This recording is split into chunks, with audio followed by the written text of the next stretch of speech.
Welcome to the February 10th, 2015 meeting of the Downers Grove Village Council. It is my privilege to call this meeting to order. There are copies of our meeting agenda on either side of the room. If you'd like to follow along with our proceedings tonight, I would encourage you to please pick up a copy. You can follow along with us. There will be multiple opportunities for public comment, both with respect to items that are on our agenda tonight, as well as a segment that tonight is under number 5, I take that back, which pertains to public comments of a general nature. So any members of the audience that have any questions or comments of a general nature that they are here tonight to share with the council can do so and are invited to do so under item 5, which is reserved for public comments. Now, it is our proud tradition to begin our meetings by reciting the Pledge of Allegiance. So at this point, I would like to ask everyone to please rise and join us in the pledge.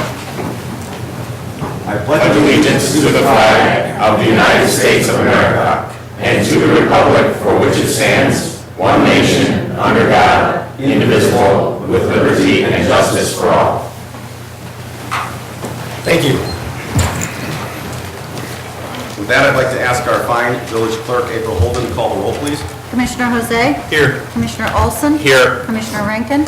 Here. Commissioner Barnett? Here. Commissioner Neustadt? Here. Commissioner Durkin? Here. Mayor Tully? Here. Thank you. That brings us to item 3, which pertains to minutes of council meetings. We have one set of minutes to approve tonight from our February 3rd, 2015 meeting. Are there any questions, comments, changes, corrections to those minutes from any members of the village council? Seeing none, do I have a motion to approve? So moved. Second. All in favor? Aye. Any opposed? Thank you. Those minutes are approved. All right, we've got two things to do under item 4 tonight. One is the 2014 annual report, or what is more commonly known as the State of the Village. But before we get to that, I do have a proclamation that I want to read tonight, and this is a little bit in retrospect. It pertains to a ceremony that took place at our American Legion Hall here in Downers Grove, Post 80, over the weekend. And unfortunately, they weren't able to get me the language in advance for the actual day, so you'll have to bear with me. But I told them we would nevertheless declare a proclamation for the day of February 1st. You might remember there was a little bit of snow that day, so it's probably better we're doing it now anyhow. So here's the proclamation without further ado. Whereas February 1st, 2015 will mark the 72nd anniversary of the sinking of the troop ship ASAT Dorchester, which carried to their deaths 4 U.S. Army chaplains of 3 faiths, which stood united in prayers as the ship went down. Whereas these 4 chaplains, Roman Catholic, Jewish, and Protestant, gave their own life jackets to 4 soldiers and thus sacrificed their own lives to save the lives of others. Whereas the heroic deeds of chaplains Lieutenant George L. Fox, Lieutenant Alexander D. Good, Lieutenant Johnny P. Washington, and Lieutenant Clark V. Poling, and their combined act of supreme devotion and sacrifice for American liberty and human freedom, are an inspiring and ever-shining example of real brotherhood for all time to the people of the world. And whereas we must all see to it that their supreme sacrifice to the common cause of human freedom and justice for all shall not have been in vain. Now, therefore, I, Martin T. Tully, Mayor of the Village of Downers Grove, do hereby designate, retrospectively, Sunday, February 1st, 2015, to be observed as 4 Chaplains Sunday, and to call upon all our citizens to commemorate the day with appropriate observances in public spaces and by prayers in their homes and houses of worship. And we will make sure that this is delivered to the American Legion for inclusion in the program book for the ceremony, which, as I understand, is something they would like to make an annual occasion and even include some of the high school and grade school kids to learn more about some of the significant historical events involving Downers Grove.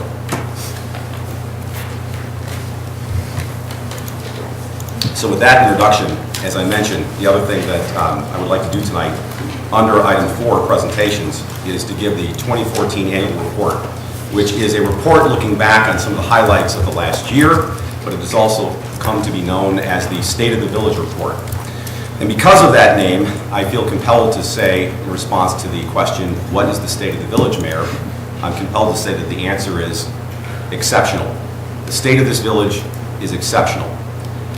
But you don't have to take my word for it. What I plan to do, or what I hope is less than 30 minutes, is not to tell you that the state of this village is exceptional, but to show you that the state of this village is exceptional.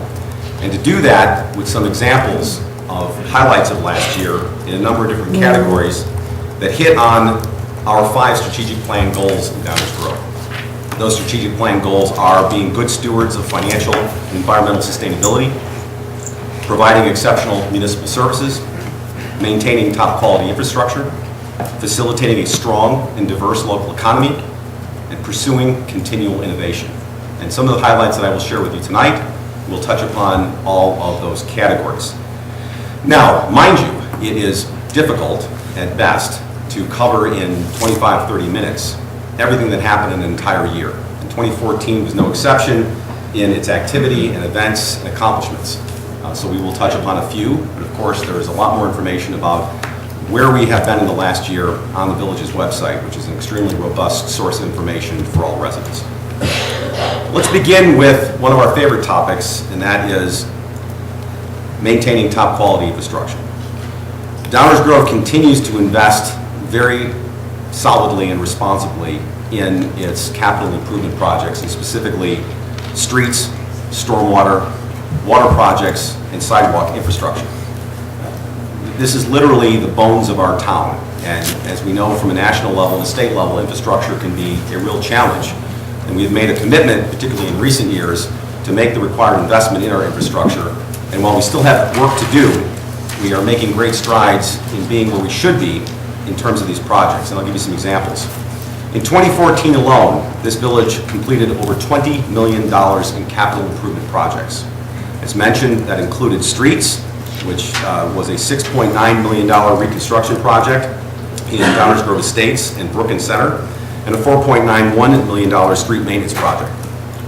Stormwater, we completed $3.5 million in new projects to mitigate flooding, and that included acquiring and demolishing some houses that had been built in floodplains and were susceptible to continual flooding.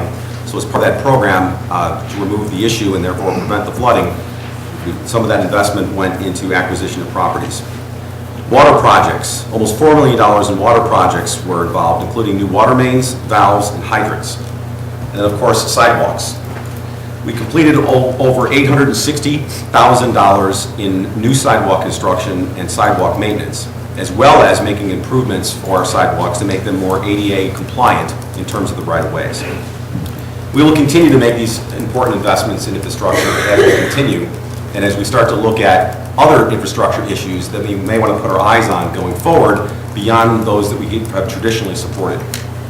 More on that later. Speaking of infrastructure, I've already talked about stormwater. One of the measures that was undertaken in 2014 was to amend our own local stormwater regulations to be more restrictive than those that are imposed upon us by DuPage County. And the goal of this was to try to either ameliorate or eliminate additional stormwater problems by making things a little tighter here in Downers Grove. For example, reducing the threshold for when a construction project in a residential or other neighborhood needs to provide on-site stormwater storage. And also adding downspouts to the category of sub-pump discharge in terms of what is prohibited from having ejecting water onto a neighboring property, creating a potential stormwater or wetness issue. These measures that have gone into place will accomplish a number of things. They will reduce negative stormwater impacts of redevelopment on adjacent parcels, reduce the cost to the village of constructing future stormwater infrastructure by limiting or eliminating the number of stormwater projects that need to be addressed. It reduces the time and money spent responding to drainage complaints and encourages, if not requires, a more green approach village-wide to managing stormwater by residents. Now, our commitment to smart stormwater management also pays other dividends. Our intent focus on effectively managing stormwater in our community earned us an improvement in our FEMA flood rating. We went from a 7 to a 6, and in this case, that's good. 1 is the best. Why is this important to any of us here, that we have a better FEMA rating than we did before? It's because it has a direct impact on the premiums paid for flood insurance by you, by the residents. And to be more specific, this improved rating reduced flood insurance premiums by 20% for properties that are within the floodplain, and reduced flood insurance premiums by 10% for properties that are not in the floodplain. So these efforts not only go to addressing issues within our community, but also have a direct impact potentially on savings for our residents. Now, I would be remiss if I was talking about stormwater and I didn't talk about the other kind of stormwater, the frozen kind of stormwater that has a nasty habit of coming down in January and February of every year. And all of us very acutely remember the major snowstorm that dropped almost 20 inches of snow on Downers Grove and surrounding areas in the first part of February, earlier this month.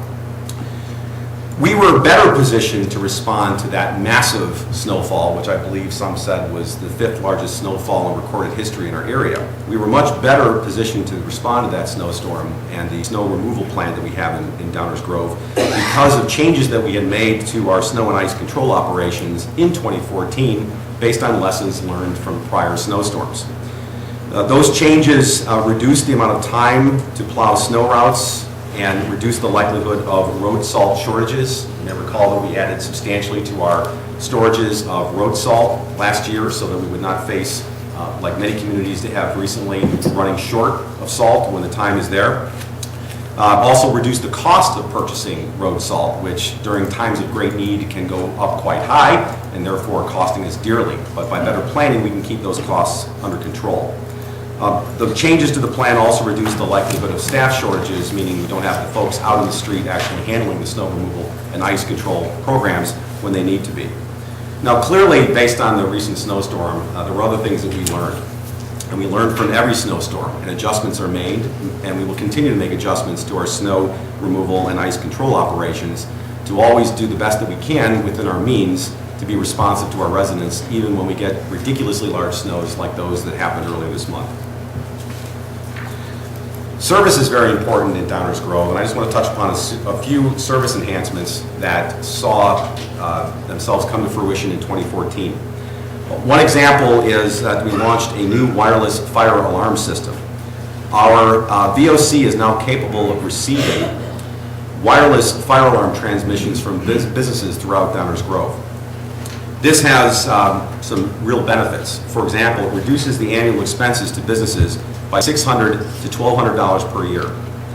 The open platform innovation that this represents allows businesses to choose any licensed system, any licensed alarm system that they prefer, so they're not locked in any one vendor.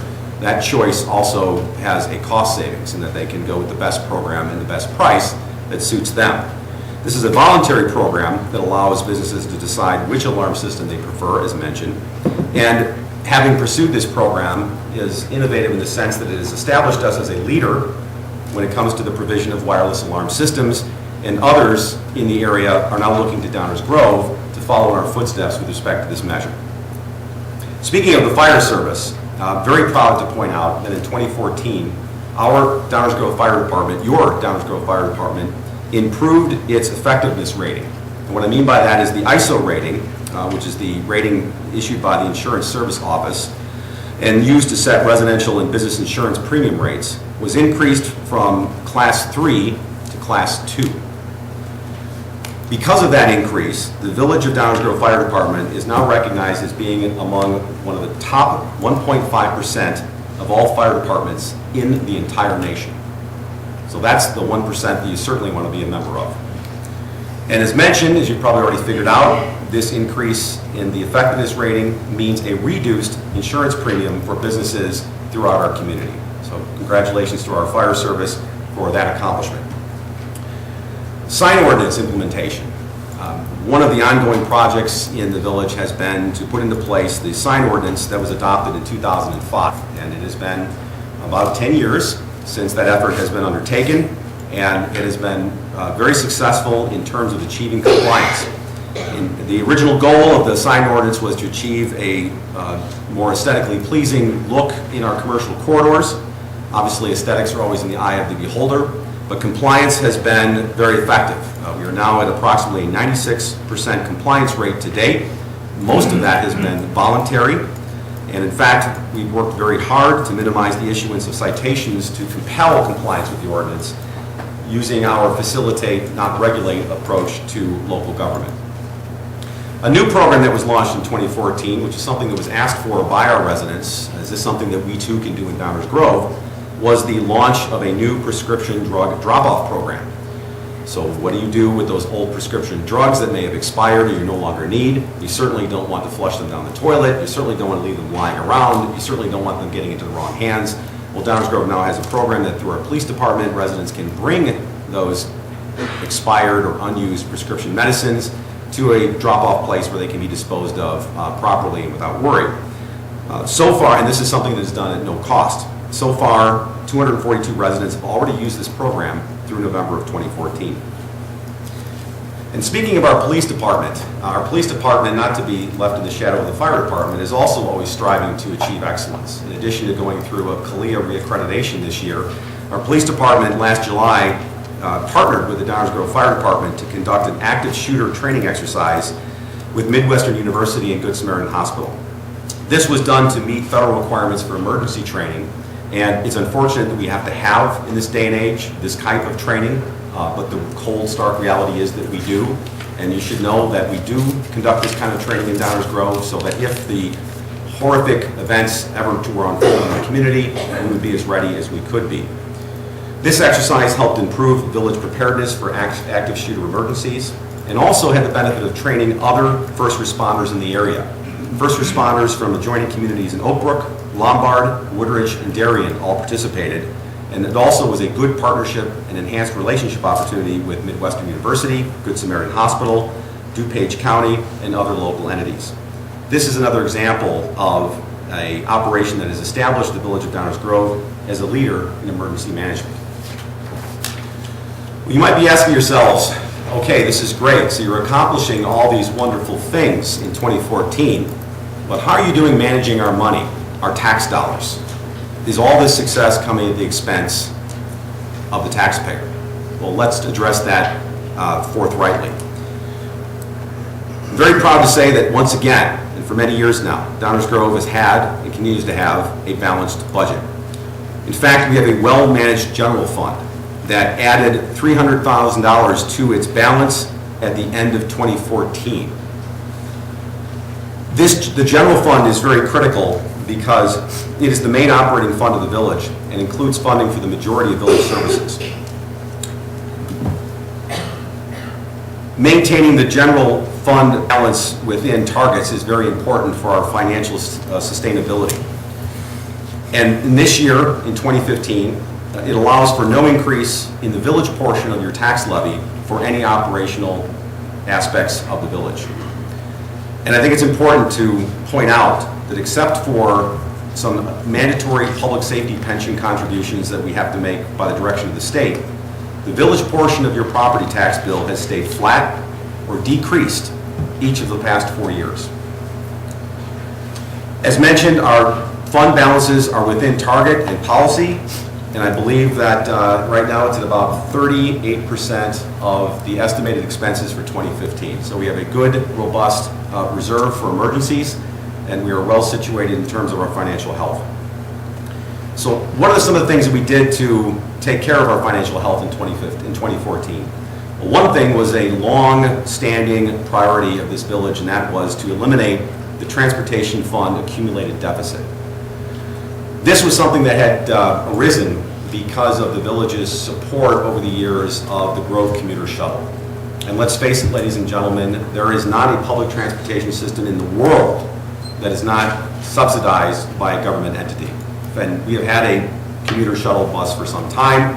It was not running at a profit. It created a deficit over the years. We have been looking at ways to both address that deficit and to provide for the sustained long-term success of the Grove shuttle without the financial burden to the village that goes along with it.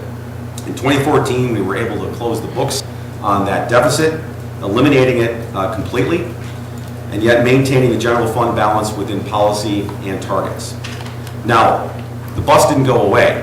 What we did was we transferred operation of the Grove commuter shuttle to the PACE bus system. So the service still runs, and yet now it's being run under the auspices of PACE instead of the Village of Downers Grove. By doing this, it not only eliminated the accumulated deficit, but also eliminated an operating deficit of over $100,000 per year. And we were also able to have some staffing savings as a result of this and reallocate other resources to focusing, for example, on maintenance instead of on the buses, focusing on maintaining other village-owned vehicles. So this was a long-standing goal that was achieved in 2014. Last year was no different in a couple of other respects in that we always are on the lookout for opportunities to refinance our outstanding bonds. Periodically, the village will issue general obligation bonds that are backed by the good faith and credit of the village, if you will. And whenever we can, we are on the lookout for opportunities to refinance those bonds, no different than you might refinance your mortgage to take advantage of a rate drop. We do that too. And last year was no different. We were able to reduce our bond payments, as the slide indicates, by a present value of $500,000. And we continue to do that whenever we can. Bottom line translation is that saves all of us money. On the flip side, we're also looking for opportunities to get grants and other revenues from folks outside of Downers Grove. And again, last year was no different. Just very quickly, there were a few grant opportunities that total up to about $2.5 million that we were able to secure for our village. Those included a FEMA hazard mitigation grant program, which helped with the acquisition of those flooded homes that I mentioned earlier. A grant through the DuPage Mayors and Managers Conference for surface transportation projects at Main and 59th Street, and a DCEO downtown pedestrian crossing project that was also funded by outside dollars. Now, being mindful of our costs and looking for refinancing opportunities or opportunities for grants from outside of the community, those are all very important.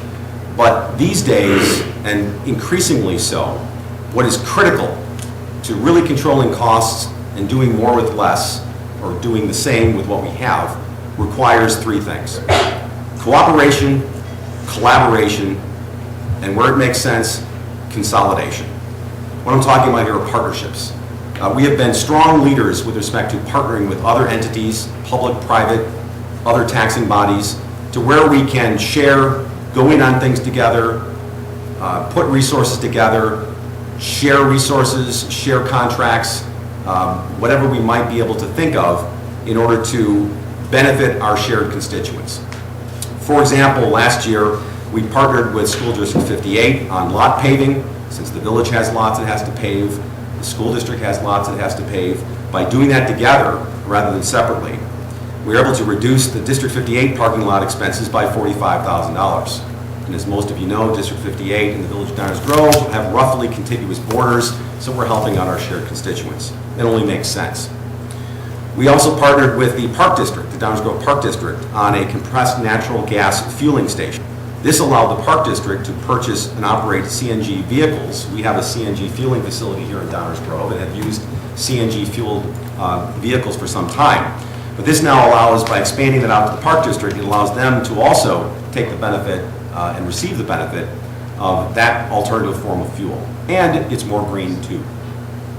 We partnered with the YMCA Downtown Market to reduce their expenses. As everyone probably here knows, the Downtown Farmers Market has become very, very popular in our town. We'd like to see it continue to succeed and draw visitors to our town, as well as residents themselves. And by partnering with the YMCA, we were able to help them reduce their costs of holding that event, thus ensuring that it will continue to be successful in years to come.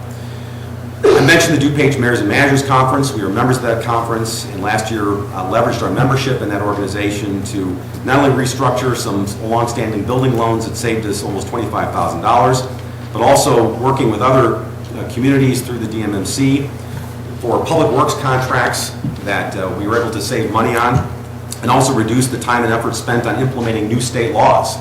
For example, those dealing with concealed carry and medical marijuana. So rather doing it all ourselves by working with the staff and resources of other communities and through DuPage Mayors and Managers, we're able to do that more efficiently and less costly. This is something that we must continue to do and will continue to do.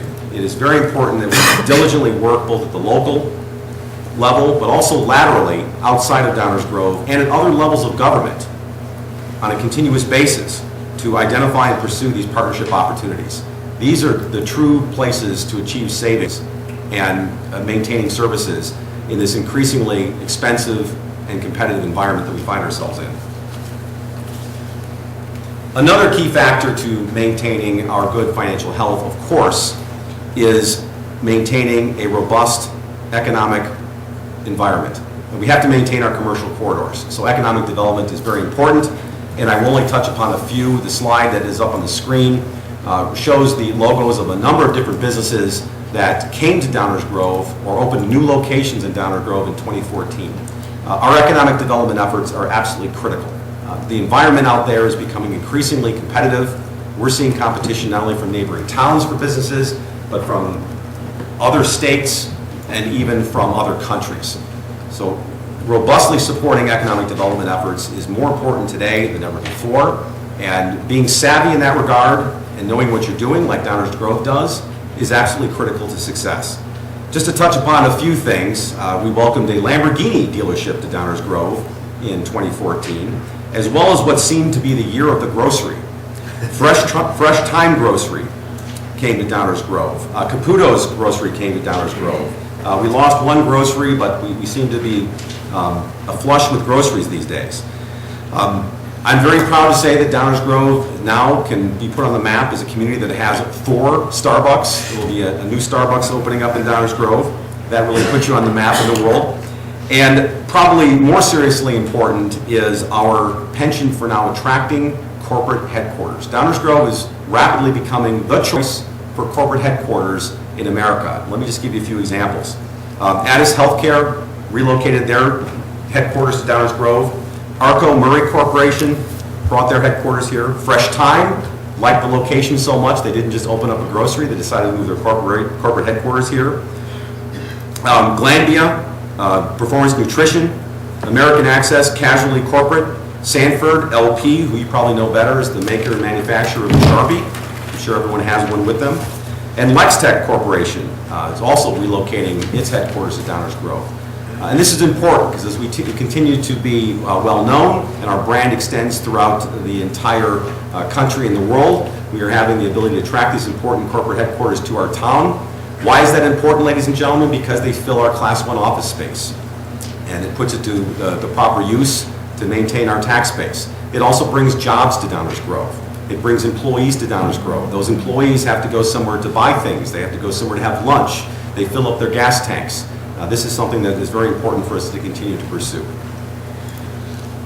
I didn't think I'd be talking about tourism this year, but we had a very happy instance last year, and that was after a 5-year hiatus, bicycle racing returned to the village of Downers Grove after leaving during the dark portions of the recession. We had long heard from participants and the riders themselves that holding the races in some other towns just wasn't the same. The riders really enjoyed racing through our downtown. They really enjoyed the course.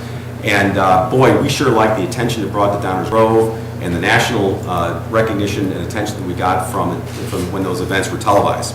So last July, we were glad to see that Prairie State Cycling hosted a day of competitive bike racing in the village of Downers Grove. As mentioned, this has the benefit of spreading our brand, increasing awareness, and bringing visitors to Downers Grove for a weekend event. Hopefully this will continue in partnership with Prairie State, and Downers Grove will once again be known as the place for cycling, and this will be a big help for future tourism efforts to our community. That must mean my time is up. Who sings that song? Name that tune. It would be nice to sit here and tell ourselves how great we are. We might even believe it. Well, what's equally rewarding is to know that folks outside of Downers Grove have repeatedly taken the time to recognize us in an unsolicited fashion as having really accomplished something pretty darn cool. You may have heard there were a number of different awards that Downers Grove received in 2014, and those came on the heels of awards in 2013 and 2012 and before. Last year, let me just give you a few awards and recognitions that our fine community received. Downers Grove was noted as one of the most exciting cities by Movoto Real Estate last year. And you probably never thought of yourselves as that exciting, but congratulations, the rest of the nation thinks you are. We were ranked number 2 in terms of best cities for kids by livability.com. We were ranked number 2 greenest vehicle fleet by the Clean Cities Coalition. Because of all that fantastic work that we do on our budgets, our finance department received the Distinguished Budget Presentation Award from the Government Finance Officers Association. There's a wall in the back where the finance department puts their plaques, and there's currently serious talk about needing another wall just to support them. But seriously, it's an indication of the very well-managed financial environment that we have here in your village. The police department here in Downers Grove received the Department of Defense Pro Patriot Award, and these are just to name a few. Now, I want to pause and say that none of this would have been possible without our village staff working in conjunction with the village council and the residents of Downers Grove.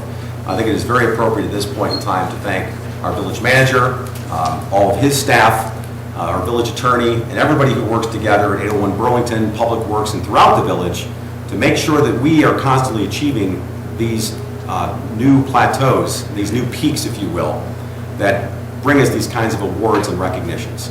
It is truly because of the village council's wise decision to engage very talented people, give them clear direction, reasonably equip them to do their job, and then stay out of their way, except for holding them accountable at the end. And I'd like to think that what you're seeing tonight is a large measure of the type of accountability that we expect of our staff. That being said, I've saved probably the best for last because none of this is possible. Not us, not staff, none of us can do this without one last very important component. And that's the village, that's the residents of the village of Downers Grove. That's right, all of you. You are the ones that truly make all of this possible and truly allow us to achieve what we do. And because of that, we are acutely aware of the importance of engaging and communicating and informing our residents. So one of our all-time continuous high priority items is enhanced resident engagement. Just when you think you couldn't get any higher, staff finds another way to do so. Here's a few examples from 2014.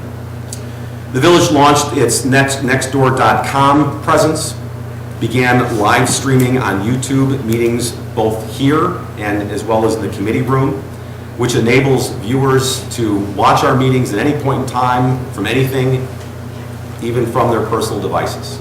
So the village council is never much farther than your pocket. Last year we held the very first ever virtual meeting where attendees came and learned about the discussions regarding proposed facilities for Downers Grove, and were able to attend that meeting remotely by watching the meeting live and sending in questions electronically that were then read and answered live at the meeting. It's the first time we ever did that. It went pretty well, and we're considering possibly incorporating that into future meetings, because once again, this allows the very busy residents of Downers Grove who may not be able to make it down here to 801 Burlington to participate and feel more engaged in their local government. We've enhanced our website to offer greater ease of use on mobile devices. So it's, again, not just on your laptop or your PC, but on your mobile device. And as mentioned, if you haven't taken an opportunity to really explore the wealth of information on the village's website, I would encourage you to do so. I find myself using that as the source to find just about everything. And as the awards indicated, there has been improved monthly financial reporting to make them easier to read. The last budget document that you saw is probably one of the most easily read documents we've ever produced. And again, the idea being to make village finances not a mystery, to make them open and understandable by all of our residents. And this is all very important because, of course, public engagement, as I mentioned, access and information are critical to a well-run, successful community. And of course, it is our jobs as elected representatives not only to inform, listen, and understand our residents, but to then reflect in our actions what we are hearing from them. As I said at the outset, ladies and gentlemen, colleagues, the state of the village of Downers Grove is exceptional. We are well positioned. We are well positioned to accomplish our identified projects and goals. We are well positioned to face the even more nettlesome challenges that come to us in an unpredictable economic and legislative environment. We are well positioned to seize opportunities that fit within our strategic plan. We are well positioned in that we find ourselves exploring new projects and initiatives that we would not even have imagined exploring just 5 years ago. In the village of Downers Grove, ladies and gentlemen, we have made things routine or seem routine that keep other towns up at night with worry. We raise the bar high here and demand so much of ourselves, as we should, that we sometimes forget how tall we really stand. We should be proud of this community, proud of this organization, and you all should be proud of yourselves for making it all possible. Now, normally at the end of a State of the Village speech, there is a round of applause from the audience. And I'm going to ask you not to applaud this speech. I'm going to ask all of you, and I'd like to ask my colleagues to join in, to take a moment and applaud yourselves. Thank you.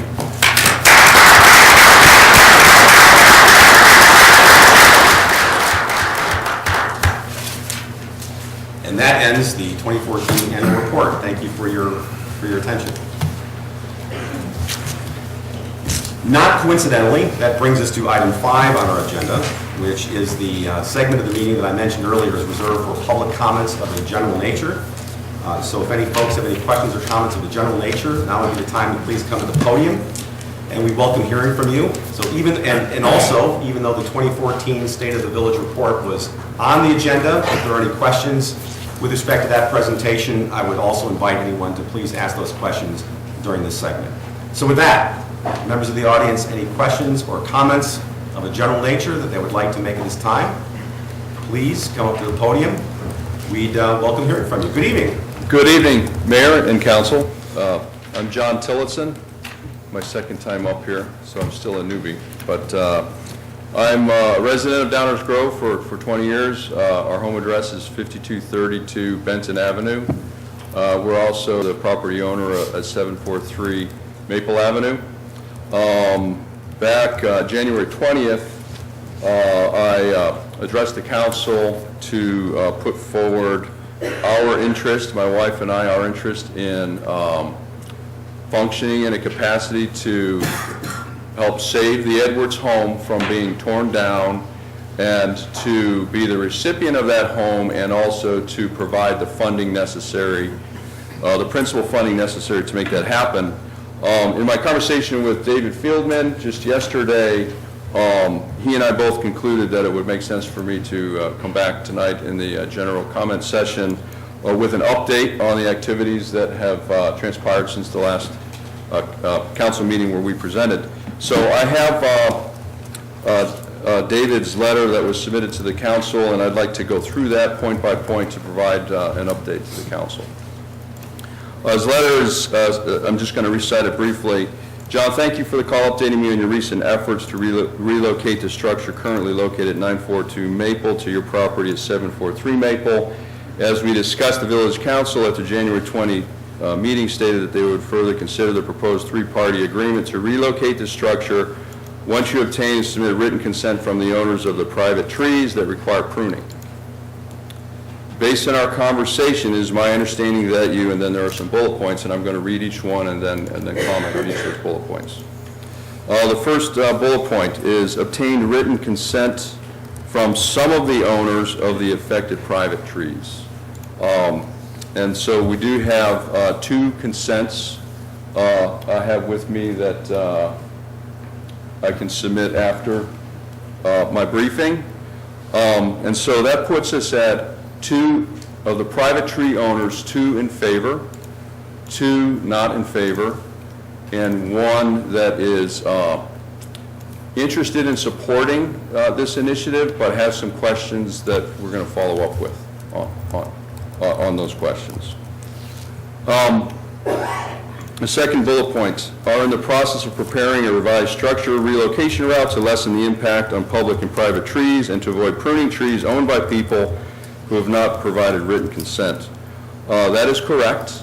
And the update there is that, and this was my first opportunity to participate in a street walk with the proposed home mover, along with a certified arborist with Homer Tree Care, who's a well-known, well-established tree care services company in Downers Grove. The reason why we brought Homer in for that is because at this point in time, we did not have authorization to work with village staff. Our preference was to work with the village staff arborist to support that walk. Did not have that authorization, and speaking with David, he concurred with me that it would be appropriate and acceptable to him to involve a certified arborist of our choosing that was well-known in the community, and that's why we selected the arborist from Homer Tree Service. So we conducted the walk. A number of the commissioners were there. Commissioner Durkin and Rankton were in attendance. I was personally there. It was my first opportunity to do it, and I have to say that going into that activity, I personally didn't really know where I stood on the whole initiative. And the reason is I really like trees, like many of the residents who have expressed their points of view on this. And our intent is to live in the home, and we don't want to be the people responsible for upsetting a neighborhood and you know, having this kind of an impact on the trees. So that was my thought going into it.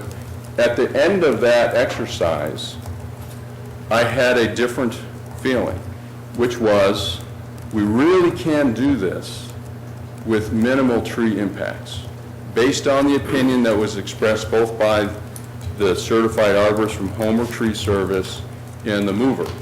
I'll cite two examples, we don't have time to go into it in great detail, where this holds true. The first is the original survey was assumed, the assumption was the home would move down the street past 743 Maple. What I learned in this walk was that because we'd be turning into 743 Maple, by turning that corner, we would not have to, in the opinion of the home mover and the tree expert, and I'm an expert in neither of those, this is based on the opinion that was expressed to us, we could miss the trees at 802. And 802 is the neighbor across the street and has expressed a not approval because it would have, in the original plan, it would require pruning of the private trees there. As I say, that's one example where this is a change in the routes. It turns a corner versus going straight, and the opinion of the two people representative there was that that's one opportunity to miss an impact. And then I'll cite just one other, which is not a private tree, but it's the largest maple on the parkway right across the street just north of the Historic Museum. And I got to tell you, I do not want that tree to go down. No, I don't want any trees to go down. But that is a perfectly healthy, not a large maple, but it's the largest of the ones that were on the plan, which was slated to be knocked down. And we got with the mover and the arborist, and we said, is there a way to not touch that tree? And what we did was we looked at across the street on the south side, right where the Historic Museum is to move the home and to have to do a little bit of digging in the dirt to support the beam underneath the house to pass by along there. So we would have to dig in the dirt, but in the parkway dirt, right, where the brick walkway is. And in the opinion of the mover and the arborists that were present there, and we took time to look at this, they felt that we could in fact do that and miss that tree altogether. Now if we do that, we would be on the far north side of the street and we'd be in the right spot for the home to then pass by the tree at 826, which is the second non-approval private tree home. So with that decision, based on their opinion, which needs to be fully vetted, we could miss the biggest maple, and we can also miss the two private trees, which are the two situations where there's not approval.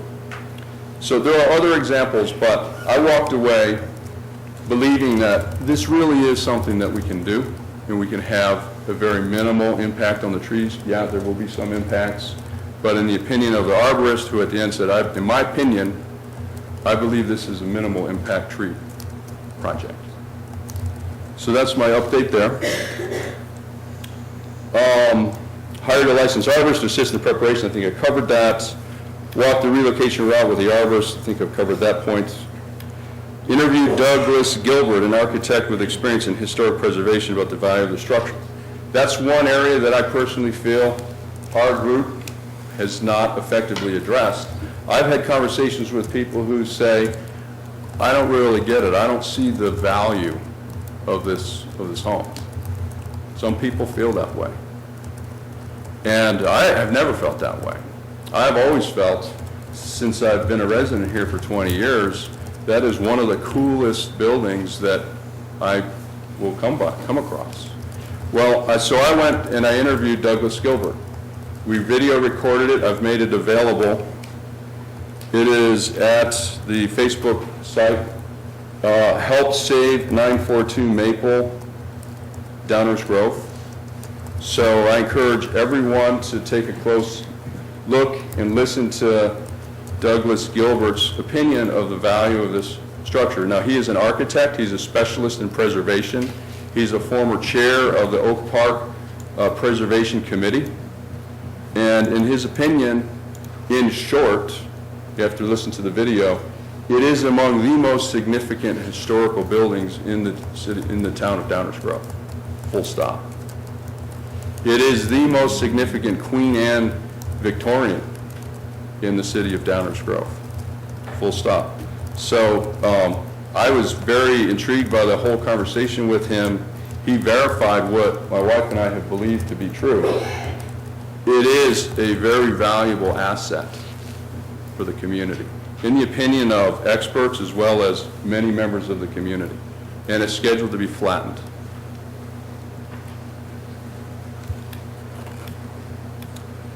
Okay, and then the last point, left a phone message with the attorney for the condo developer to discuss the developer's commitment to the structure relocation to determine the schedule for constructing the condos.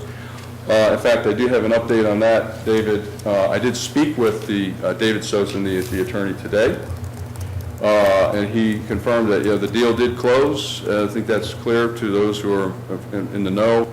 They're aggressively pursuing their plans to complete this development project and break ground this spring.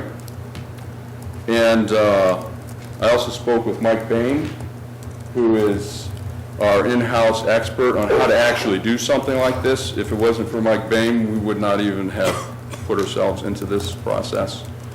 My conclusion was time is, I think we know this, but I need to emphasize, time is of the essence. A decision to postpone is a decision to flatten the house. Time is of the essence. Okay. So that's my update.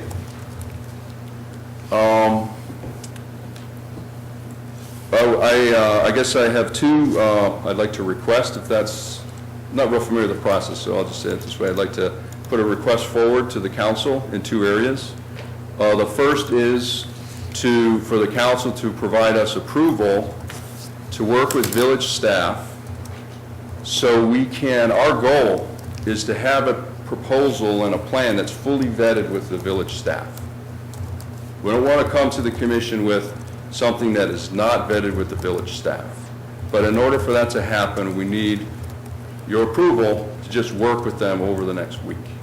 That's the first request. And the second is that, and it became clear to me the end of the day today, spent all day on the phone, that time is of the essence, that we would like to come back next Tuesday as an agenda item with a complete proposal vetted with village staff that we would submit for a vote. An up-down vote on Tuesday. If we are successful with a yes, we believe we still have time to do all of the preparation work that would be required and to make this happen in a timely manner and to prevent the home from being torn down. And with that, we'd have a fantastic success story for Downers Grove to really enjoy. And so that's our second request, if we could be on the agenda and to get a vote. Thank you. Thank you for your update, Mr. Tillotson. I know that there's been a lot going on in furtherance of this project to see if it can work despite the obstacles. I just want to make sure that I understand correctly your asks. I took some notes here. If I understood what you're saying, I want to paraphrase you, so please correct me if I'm wrong, is that at least initially you're asking to have the village forester at least sort of look at the plan and the new plan, which is, I understand that you're saying, come up with one that will avoid non-consenting residents. Correct. And the question is, can we get the village forester to look at the plan, walk the route, whatever, to confirm whether that's true or not, so that we know whether that's true or not? Correct. And right now, I think we had kind of put the halt on everything for the time being. The request is actually not to have us review a plan. We'll always review a plan. That's our role. Right, well, that's coming next. The request is, as I understand it, to direct me, the manager, to assist in the preparation of a plan. So we as a staff would actively participate, not in our traditional reviewing role and commenting, but be part of the team to prepare it. I appreciate that clarification.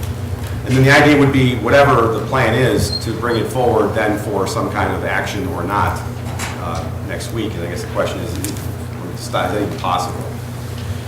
The only thing We that... did workshop this topic once before. Yeah.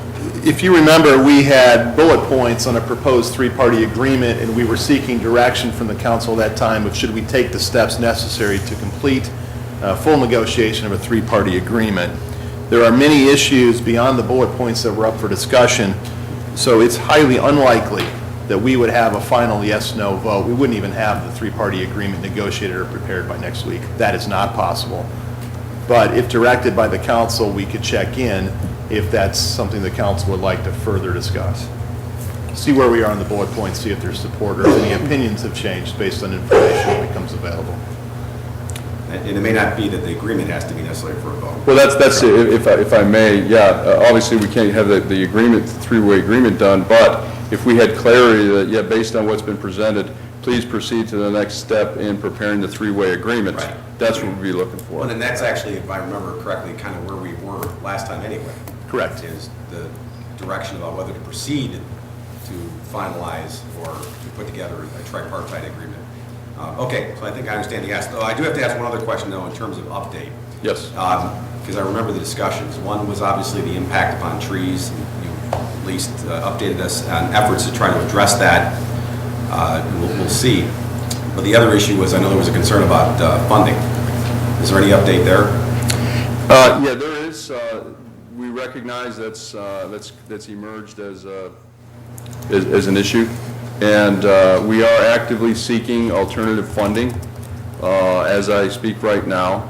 Currently, we have one complete application for a donation from an organization that is well-known in DuPage County and has lots of money to pass around that will go unnamed, but we have submitted a formal application for a substantial donation, which could cover the full amount of the 140 from one. That's not out of what commonly happens with this organization, and we are going to actively pursue other funding opportunities, which may include corporate donations, corporate sponsorships, and so forth. I know time is short, and I don't think I need to tell you that the sooner that any of this could be further updated, the better. But I guess what I'm hearing is if there is a revised proposal, and I know we're just hearing an update tonight, but if there is a revised proposal that were to address the concerns about impact on non-consenting private property owners, and also the issue that I know a number of us up here raised in terms of the amount of public financial assistance that would be required. Yeah. Was that something that we would then consider? And basically what I'm understanding is asking us, and I know we're doing this in kind of an unusual setting right now, but it's certainly a topic of community interest. I think we can all agree on that. And so we should give it its deserved time. That if we can get the village to participate in coming up with a plan that would achieve that goal of avoiding the private property Right. trees, and then you're working on the funding, and I guess the question is, is that going to work within the time frame that's available? And what I'm hearing you say is you kind of need to know pretty soon whether or not there's even interest in pursuing that. Well, I guess what I would submit is, give us an opportunity to work with village staff over the next week. We will work extremely hard, around the clock. It ain't over till it's over. Maybe we'll get funding secured, I don't know. But what we will do is, when we come back next Tuesday, we'll lay it all out, and we'll address the funding issue. We'll address the tree impact issue, and all of the other issues that have been addressed. It will be fully vetted with staff, and then council will make a decision at that point. I'd ask for your cooperation to give us that one final week to see if we can put something forward that we could get your support of. Okay, and I'll let my colleagues weigh in here in a moment. My view is no different than before. I would really like to see a solution to this dilemma. This isn't easy stuff. It's hard. It takes overcoming a lot of obstacles, but I think this community demonstrated, even some of the things I said a moment ago, that if we want to, we can figure out ways to do it. And if there's still an opportunity, a window of opportunity to make this happen in a way that addresses the concerns that were raised, and I'm not saying people raise legitimate concerns. those concerns can be addressed efficiently and allow this to happen, to me, that's well worth a week of staff time to see whether that's possible. I would hate to not try and find out, we never find out whether we made it work or not. Personally, I'm also moved by our motto in this community, which is we preserve the balance between tradition and progress. And if there's ever a time to put some deeds to those words, this would be it. So to me, that would make perfect sense. And we'll see. It may be, I think you're also letting us know that if there may be something that you're presenting to us next week or the next meeting that may not cut it, but you're basically asking us to help you give it another shot.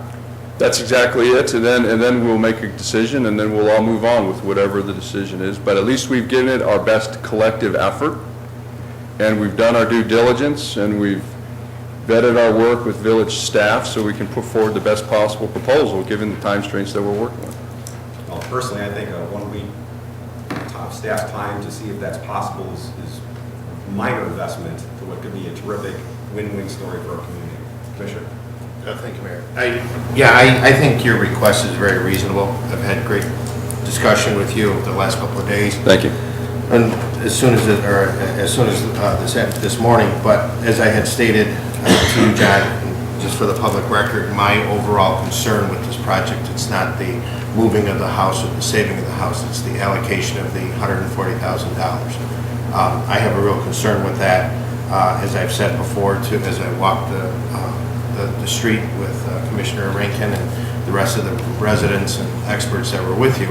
I'm really looking for that bullet that I can hang my hat on why a $140,000 investment of the public's money is a good use for you. So my ears are wide open, and while we have this week, I'd ask for more information, emails, texts, whatever you want to do to communicate with us. Because that's the biggest dilemma that I see out there, is the allocation of the $140,000 of public money to move a private residence to maintain its useful life as a private residence. I think the week request that you're asking for is very reasonable, and I think we collectively can find a way to have staff do it, so I would be in support of that. The only question I would have for staff and Manager Fieldman, is the 1 week truly enough time, or do you think, I mean, you could say 1 week is Monday through Friday It's not, next week, or but Tuesday because of the village it's- hall possibly being closed. We all have impossible deadlines all the time, right? And so this is a challenge, I'd say. Got a restaurant impossible going on down the street. But as I understand it, the council doesn't meet the following. Correct. Okay, and so as we go through the calendar, it's not until March 3rd, if I got that right. And folks, frankly, that's too late. Okay.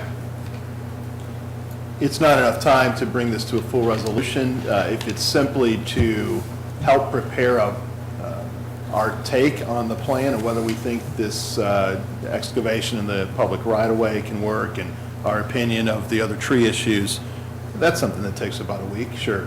But Okay. to bring it to full resolution, no, but to get it to a further decision point, I probably. guess I'm not really looking for the full resolution. What I'm more concerned about is the tree impact, and more importantly, your ability for the funding aspect of it. Thank you. At least an update on where you're at with that, more of a solid update of where you're at and what kind of commitments have you gotten any through, grant writing or whatever kind of donations you can get. So with that, I would full support of this. Commissioner? Thank you. Do we have any kind of formal application or plans on paper that have been submitted yet to village staff with the new plan, the new tree impact? I mean, we're working in informal settings here tonight, but eventually we're going to need a formal tree plan, trees marked. We Well, have. that's what will be submitted for the meeting next Tuesday. Okay. And then you said there's been a lot of maybes and a lot of will sees, and believe me, I think we all are interested in doing what's best for our community, but we can't go on maybes and will sees, even for 1 week. That's a lot of money that we're talking about outlaying $140,000. The unnamed DuPage County Corporation or entity, do you expect to get an answer back from them by next Tuesday on the funding? Well, you know what? I did not expect the Patriots to take the Seattle Seahawks with an interception, so. Okay. But that, I mean, in the elected world, we have to have facts and we have to put forward. I'd The say last that- thing I would want to do, John, is to Yeah. say, okay, the tree impact is minimized, the private property owners are not needed anymore for their consent, go ahead and move the house, but you only raised $5,000. Now who's gonna come up with $135,000? I mean, there's a huge risk there, and I don't want the village to be on the hook because we said the tree impact is less, so that's a misleading indication that we're in favor of the project. I would rather reverse that and say, okay, this unnamed corporation has given you the money, you've got that, now let's talk about trees. I think the tree impact is still going to be significant. I haven't had the observation of walking as my colleagues have and you have, but I see that conversely where I can't outlay any dollars right now going forward for this project that are public dollars. The tree impact is important. The dollars, I think, are becoming more and more important. And I think that if there is an opportunity for you to raise that money, I mean, has there been a campaign since you guys have started to look at this project to even try to raise other private funds, or are you relying on the one or two grant The effort opportunities? so keep in mind the context, my first presentation was January 20th. We have learned that this, the funding issue is turned out to be an issue for certain individuals on the council. And so we have taken steps to get that going as expediently as possible. And we have concrete steps in that direction. And alls I would submit is just give us a chance to present to you what we can bring to the table next Tuesday with respect to the funding. Maybe it will be significantly different than what it is right now. It's possible. Again, with the maybe though. And I understand that yeah, we got to have time, but we've been talking about this now up here at the council level for many, many months, and there hasn't been an effort from the private side to try to raise funds to cover this move. Sir, I intend to spend about $500,000 of my own personal money, so there's some commitment right there. I appreciate that, and that's for and you also were going to do that for the existing house at That's right. 743. So, That's right. we Which really is, do. by the way, more financially attractive. Okay. Well, right now, you know, I think staff time is extremely valuable. Is it worth $140,000 in the future? We could argue that. I would look to our village staff to see what time commitments we would need and what process would be looked at to get into this preparation. I think if it's our arborist going back out and looking, that's one thing, but if it starts getting into the professional staff or the manager, the village attorney's office, our community development department, now we're talking the full complement of basically our whole team. That's 1 week away from other projects that other residents are trying to get done, other businesses as well. So I'd be interested to hear what the balance of my colleagues say, but I think right now my position is that the funding structure needs to come first. You know, our original ask was those private property consents. If we had a formalized plan that took that out for sure, then, you know, we could look at that. But I think right now, for me, the money has to come first. I think that's part of what he's asking, Commissioner, is to our assistance in seeing if we can get to that plan that you can then look at. That's what I'm hearing. Investment of time and effort to get us to that point, look at it would be, I think, worth it. But the I'm also plan, if we reminded don't that have the never funding thought- for the well, plan, then I'm not going to be supportive of it in the future. So that's a waste of time. I could not disagree with you more. I think trying to accomplish a well-recognized goal for this community is never a waste of time. We never thought we'd get the funding for the Belmont underpass. We never thought we'd get the rest of the money for the parking deck. A lot of other things we never thought we'd get. You know, we didn't give up. We kept trying. Those are both public uses, though.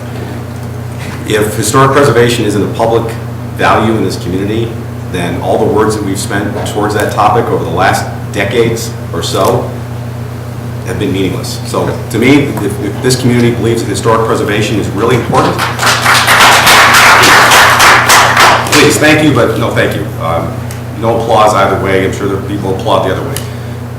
My view is that right now there's a minimal ask on the table for some staff time to see if it can be done.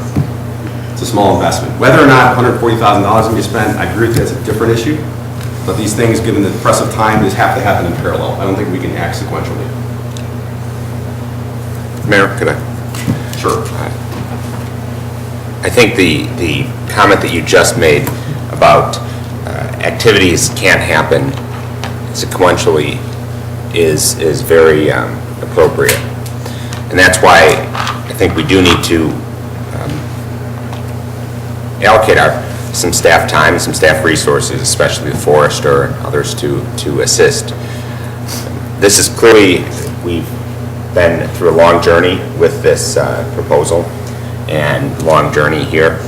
And I appreciate Mr. Tillotson's willingness to invest a great deal of his time and effort to accomplish this goal. I know that many in the community that I talk to, both speak with face-to-face, receive emails from, phone calls, etc., care very much about this house, the Edwards house. And I think that if we can spend this week working on that plan, so that there is a concrete plan they can present, and we can make a reasoned decision. I think that's a very reasonable ask. I thank Mr. Tillotson for taking these proactive steps to try to address the concerns that have been raised by this council, but yet also address the public's desire and the desire by many members of the public to see this house saved. So obviously my full support is with this effort. Thank you, Commissioner. Other thoughts? We can hear from some other members of the council. Commissioner Barnett? Thanks, Mayor. I guess 1 week of staff time isn't a huge deal. We adjust all the time. But on the other hand, it is a huge deal because frankly, we don't get our work done. That said, if the council wanted to proceed in doing that, I'd be fine with that. Here's my problem, John. I don't want to get anybody's hopes up, at least from my standpoint. As I said last time we had this in front of us, I place a higher value on the trees than I do the house. Maybe I'm wrong. But I am not willing for this one vote to take public dollars, allocate them towards removing or denigrating a public resource in the trees so that a private individual retains a home. Just not. So that said, is a week going to kill us? I wouldn't be what I would choose to do, but I'm certainly not going to have a problem if we do. My issue is, realistically, do you see coming back here next week and saying, I don't think I'm going to hit any trees, public or private, and I've got $140,000 in the box? No, I think that there will be some tree impacts. What I don't want to do is act as if I'm a tree expert, because I'm not. Sure. And I don't want to act as I'm a home mover expert, because I'm not that either. All I can report back is what I heard in the street walk. Mm-hmm. And what I heard from the arborist was that, in his opinion, this project is of a very minimal tree impact as it relates to other projects that he's involved in all the time in the town, in the village. In his opinion, and I understand that that's different from what's been presented, and I'm uncomfortable about that because I've not had an opportunity to spend time with village staff. There are some changes in the plan that are very specific, turning into 743 versus going straight as 1, digging into the ground at the Historic Museum to miss a maple tree is another. But what I told the movers is I want a plan that shows absolute minimum tree impacts that is accurate. We don't want a plan that looks good but it's not real. We need an accurate plan that's engineered for minimal tree impacts. That's what I told them I wanted. And I believe that the outcome is different. It's material. I'm certainly happy to see that. And what I've said, we've had several meetings where there were lots of people saying this was wrong or that was wrong. Whatever plan is arrived at will get some sort of review by the forester and some sort of commentary. And therein will lie my definition for the impact on the trees. Yeah. So just, as long as everybody's clear on that, we'll sort this out over the next 5 days. You got Wednesday, Thursday, Friday. Yeah, I understand. I understand. But, I don't like to quit. I like to press forward. And in the analysis, it needs to happen next Tuesday if this project has any chance of going. And so why not give it a final effort over the next week to see if we can make it possible? Commissioner Rankin? We've had lots of discussions about this, and I think the majority of the council is having an issue with that money part. So I'm open to providing a little more time for Okay. us to get more information. But what if we get a great report and we still have that money issue?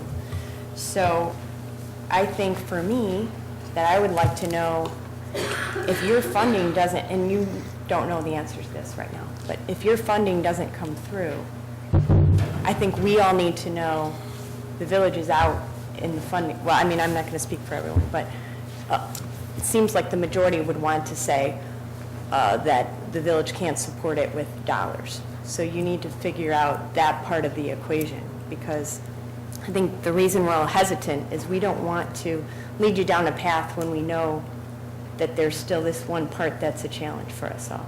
Yeah. I'm willing to take that risk, and it's hard to know. Maybe we get half of it. How does the council view if we got half of it? Or 25% or 75%? Yeah, there's shades of gray. But if we can present the whole thing, then it's all there for your consideration, and then you can make a decision. Okay. But I know that I wouldn't want to move forward without an answer. Either you're covering it, or you have a grant, or it's this much, not like, well, let's just kind of see what happens. So, Well, fully understood. yeah. And my plan would be that we would present the proposal on Tuesday. Okay.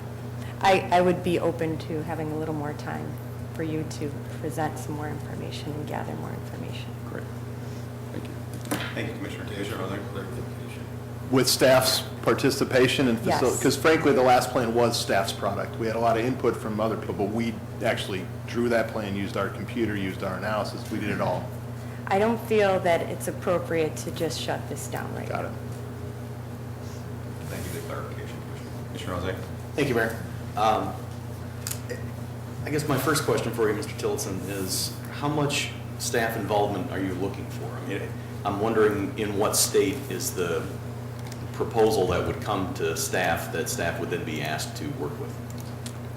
You know, I kind of off the top of my head, I would say the key piece is the village arborist, forester, to participate in another street walk with the mover, potentially with Homer Trees, and it's a collaboration. It's not a who's right. The goal is how do we do this and have a minimum tree impact that is, and to have a consensus opinion of the experts. So to do that, in my mind, we need to just walk the street and get out the measurement sticks and do it one final time. That's the primary request. We can, within that, work however you would like, ranging from we'll just produce the whole thing and you guys approve it, to something in between. But I don't, we have the ability to produce the entire report if that's what's needed. So let me just jump in if I could. What I've heard this request as is for staff to facilitate at the same level we did previously before this item came before the council on January 20th, which was well beyond facilitation. It was staff preparing the plan. And I hear this request based on experience as staff would prepare the plan with input from the house moving company, the potential homeowner, their arborist, our village forester, our community development, 2 staff members from there, and our GIS specialists, along with oversight from myself. That's what it took before, that's what it would take again. And we've got significant work done, so we have a great base to work on. But I would interpret this as a request for staff to prepare the plan. And if the proposal is for them to just submit something to us, we don't need any authorization. We always respond to applications submitted to us. I understood it to be the former. I guess I understood it to be a little closer to the latter, because it sounds to me like there's something at least in the works. Sounds like there's some kind of report that's already that could. Yeah, I mean, we've done a fair amount of work, and the main piece that makes many of us comfortable, myself, is that it's not vetted with village staff.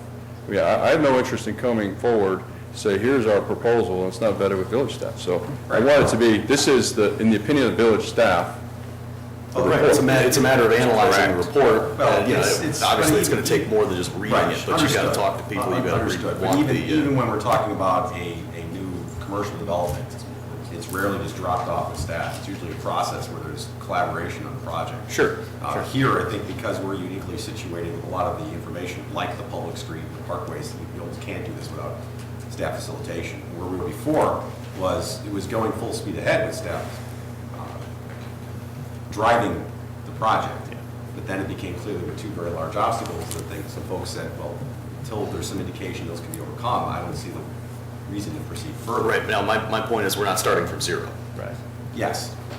Now, Correct. we have a certain amount of information from staff already. That's right. And we have additional information from the arborists that the Tillotses have been working with. Yeah. And it's a matter of We actually have tree maps. throwing it all together. We've already produced the materials, and we considered, and our decision was, let's not put it forward in a formal way until we have an opportunity to work with village staff. Right, well, there's isn't time for that anyway.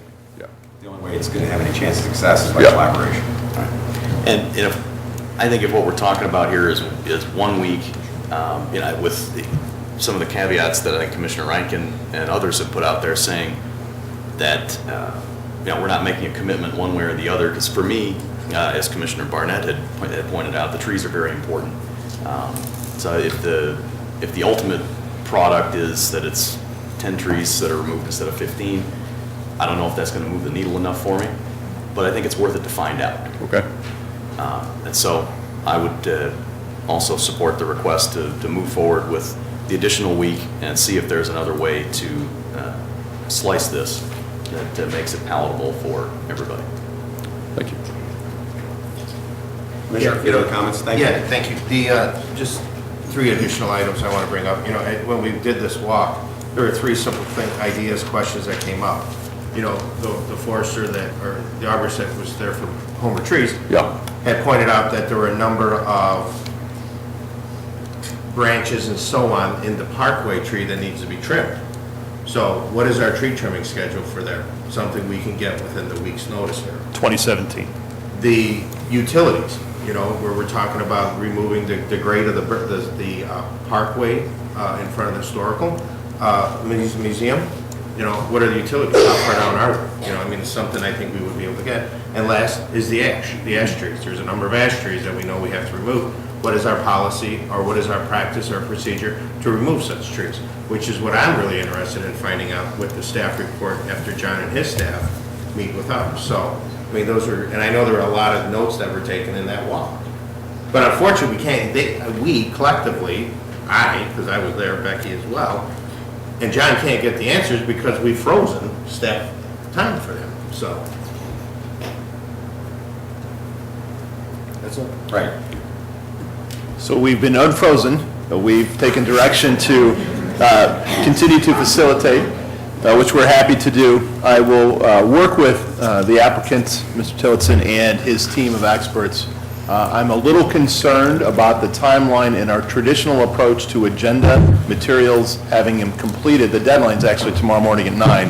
We're happy to waive internal deadlines, but we're going to run up against a real challenge here of producing documents by Friday afternoon for publication. So we have some hurdles related to Freedom of Information Act, Illinois Open Meeting Act, all sorts of things. So we'll do everything we can. I just want to set the expectations that there are some real challenges. We'll try to get this on for Tuesday. It may track more like March 3rd. Yeah, understood, but even that will tell us a great deal. And I'm confident that a village that can figure out how to run a virtual meeting can figure out how to get through all these hurdles. Thank you, Mr. Tillotson. And thank you, everyone else, for your patience waiting for your comments. I'm sure there are other topics tonight. We are still on item 5, comments of the general nature. Good evening. Mr. Salazar, good to see you. Thank you. Good too. Good evening. My name is Mike Salazar, and I live at 843 59th Street. I am here tonight to deliver the following petition to the mayor and the village council of Downers Grove. We, the homeowners and residents of Clyde Estates, who live in the neighborhood of the proposed Clyde Estates reconstruction project, hereby petition the Downers Grove Village Council to vote to defund the construction of the new sidewalks on every street in Clyde Estates as currently proposed. We do not want the sidewalks constructed on every street. We view them as unnecessary for public safety. We view them as a waste of hundreds of thousands of our taxpayer dollars. We do not want the requisite damage to the existing trees and the existing tree root systems due to the construction of the sidewalks. We know that the proposed sidewalks will decrease stormwater absorption in our neighborhood, and this is critical, as the great majority of Clyde Estates does not have storm sewers. We also believe that the proposed sidewalks will adversely affect the curb appeal of our homes and thereby decrease our property values. There are 65 households within Clyde Estates on the streets that are scheduled to have new sidewalks constructed this year. This petition is signed by 55 of the 65 households. Quick math tells you that's 85%. Our neighbors who have not signed this petition are not necessarily in favor of the sidewalks, the 10 households. Some residents haven't signed because they are away for the season, due to illness, due to being away on business, or quite frankly, because they're not scheduled to get a sidewalk on their side of the street. We understand that the proposed budget for the street reconstruction is $1.5 million for the streets, $500,000 for the stormwater improvements, and $300,000 for the sidewalk element. This petition is only concerned with the sidewalks. Our streets are in poor shape, and we do have stormwater issues. We need these matters addressed properly as soon as possible. Everyone who moved to Clyde Estates did so knowing that there were no sidewalks. We agreed with what Wally Brown and Dr. Gordon Goodman said at last week's meeting, that this unique feature of this special neighborhood should be preserved, just as Denburn Woods should be.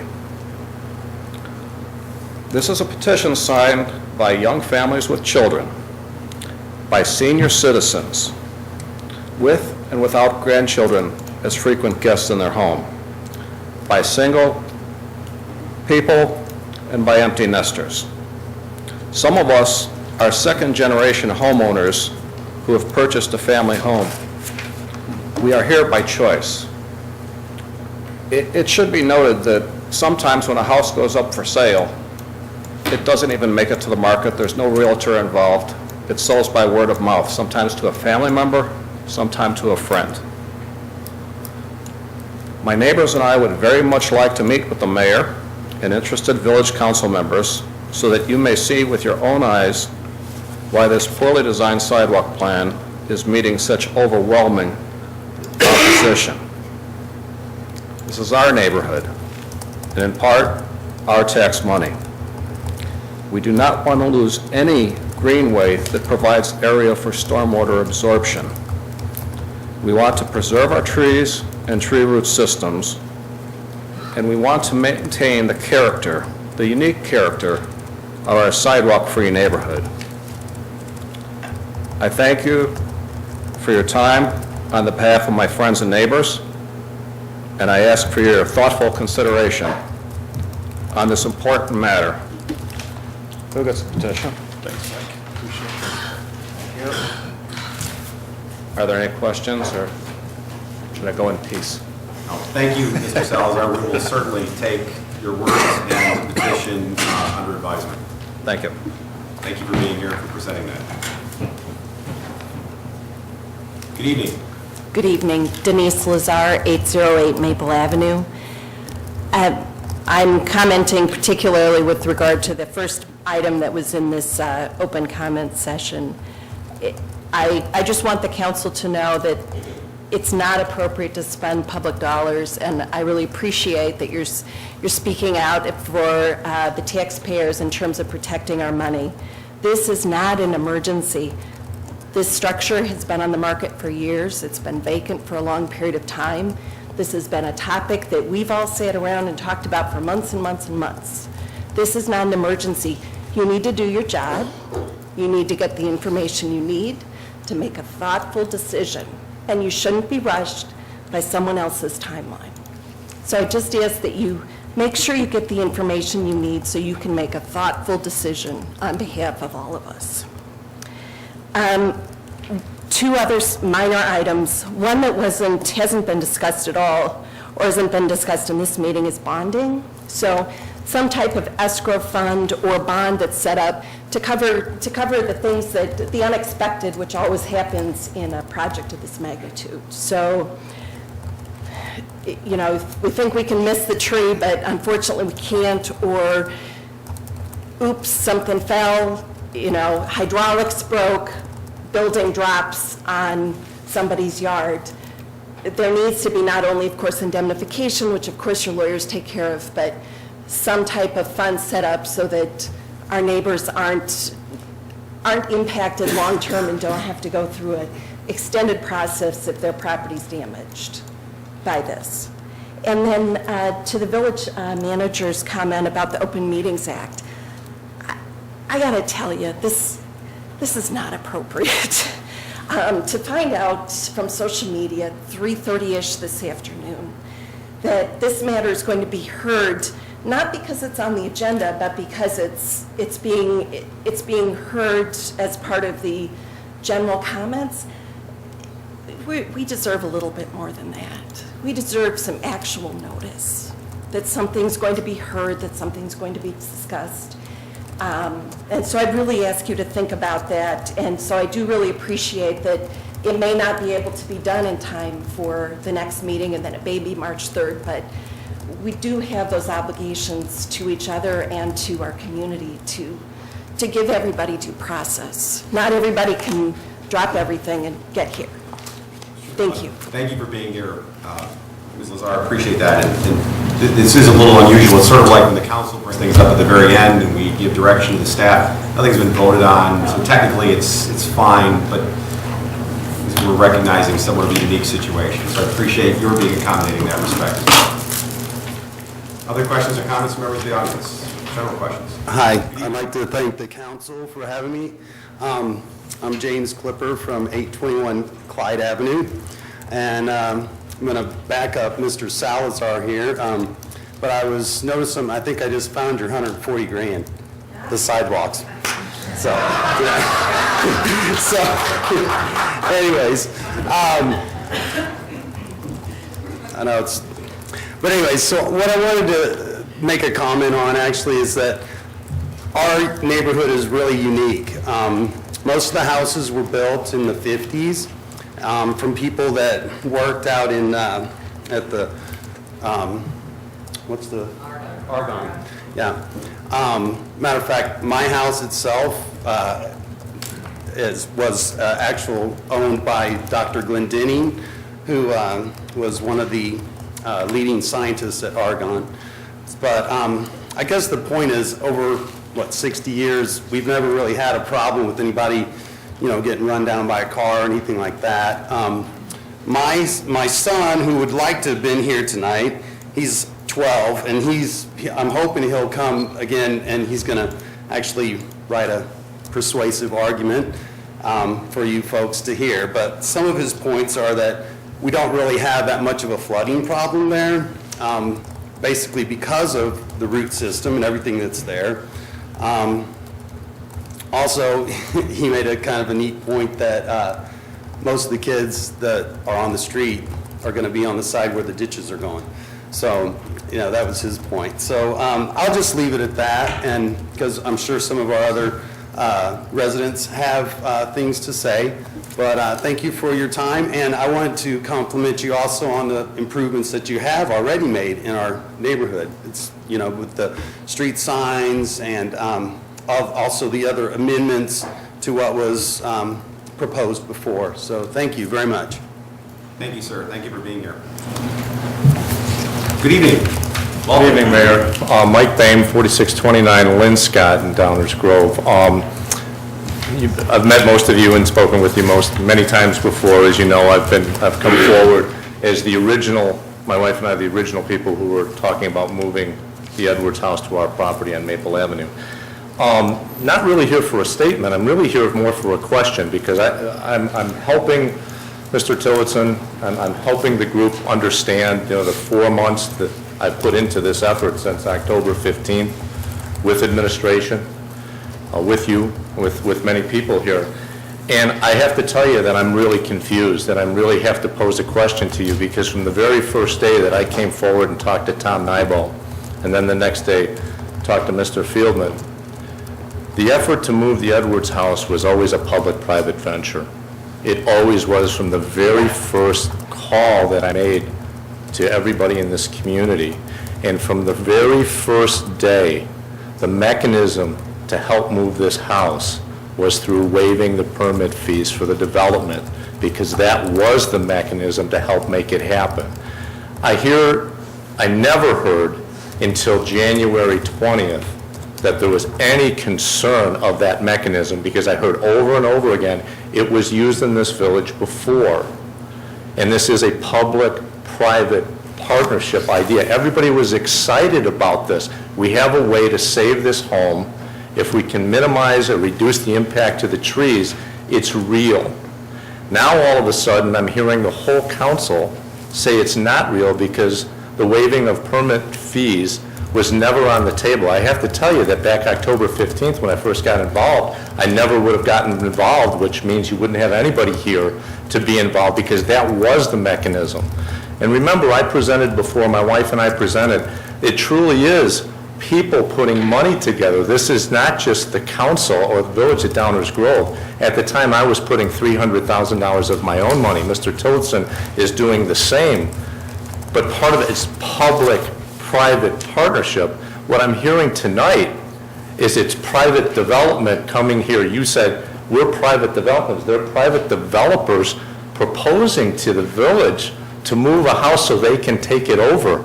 I think everybody's missing the point. I really would like to hear, what did I not hear right for the past 4 months? I'm really, really confused. And I think all people behind me are too. Thank you. Thank you, Mr. Bain.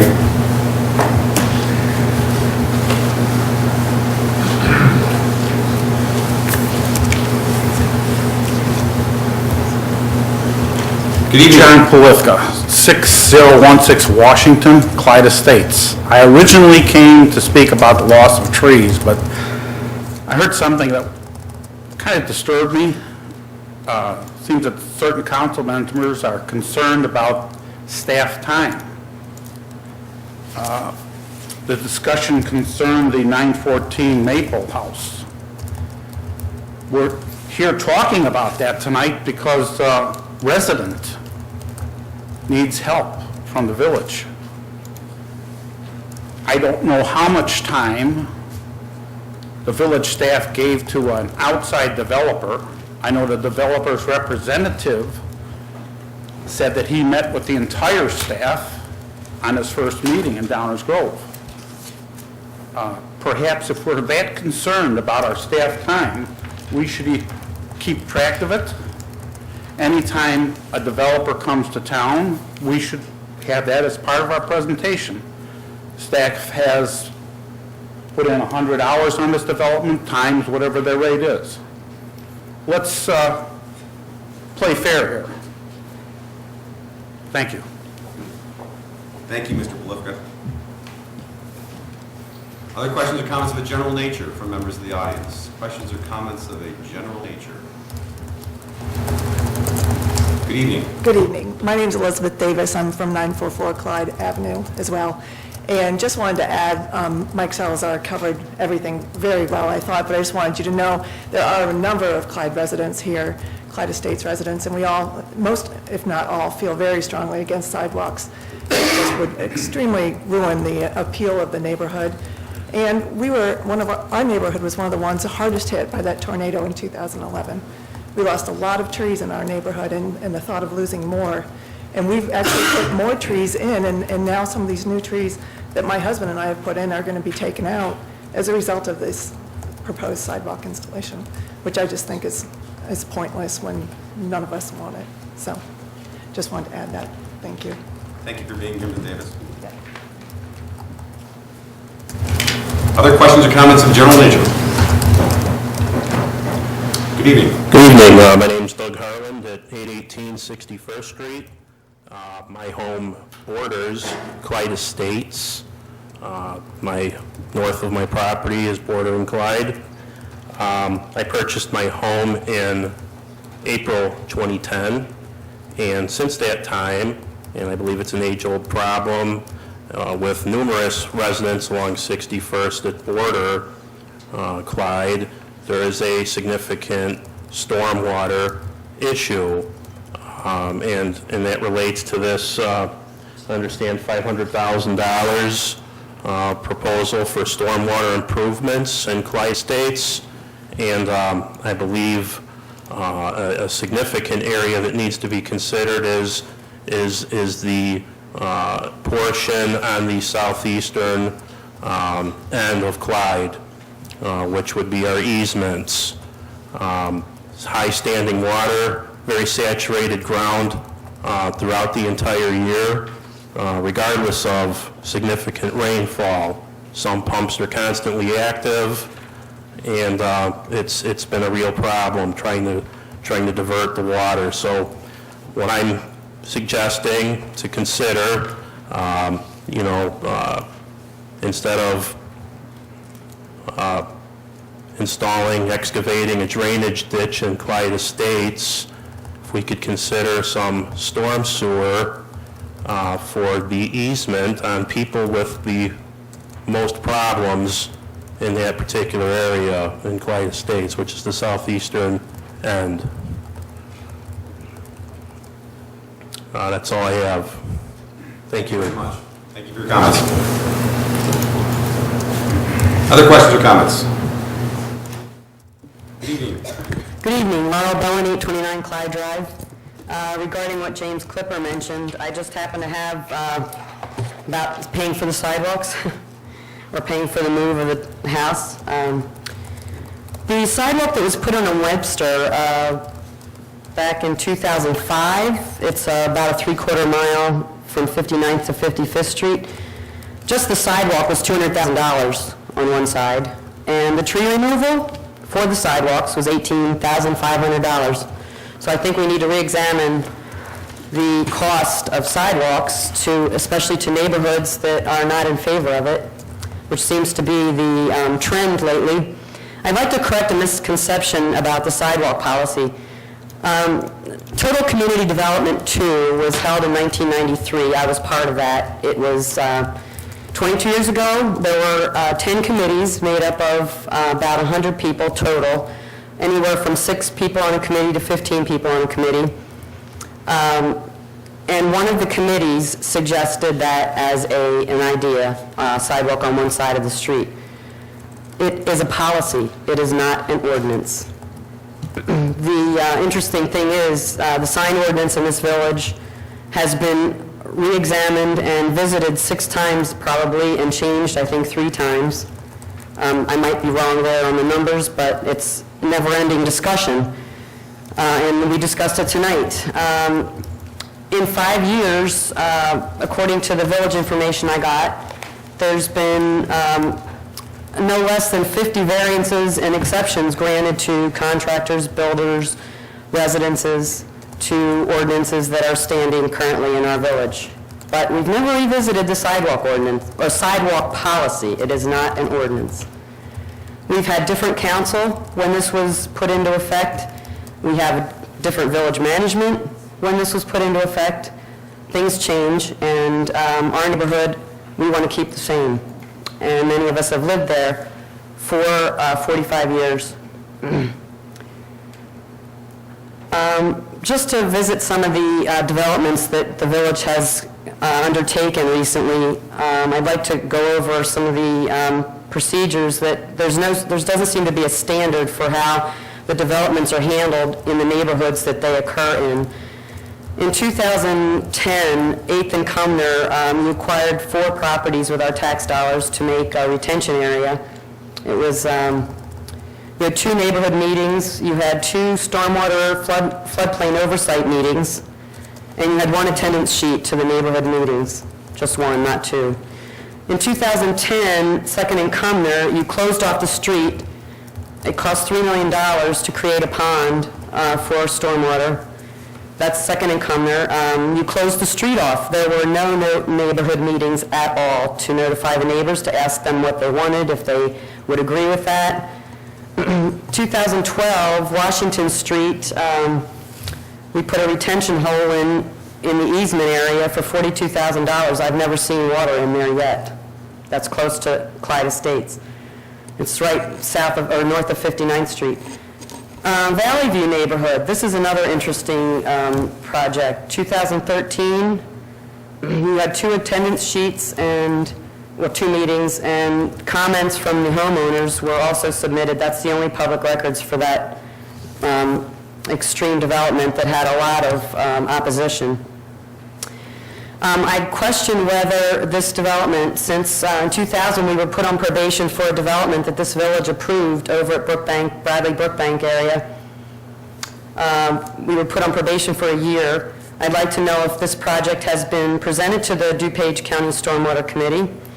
I'd like to know if you intend to put this project at Clyde Estates before the Stormwater Floodplain Oversight Committee, because that was only done at 1 case that I just mentioned. There's no traffic study yet, no hydrology study. You've addressed issues in neighborhoods based on traffic in different ways, and I don't understand why it differs, the way you address them differs. You closed Highland Avenue north of Ogden Avenue. You made it a dead end. You made a no-turn lane during rush hour on Washington Street north of Ogden. Forest Avenue, off of Prairie, that you can't turn there also either. That's one way off of Prairie. Forest Avenue up north, which Mr. Harland, he used to live up there, and those residents there were able to get a one-way street made north of 41st Street. And Webster Street, you're going to close that and make that a dead end at 55th Street.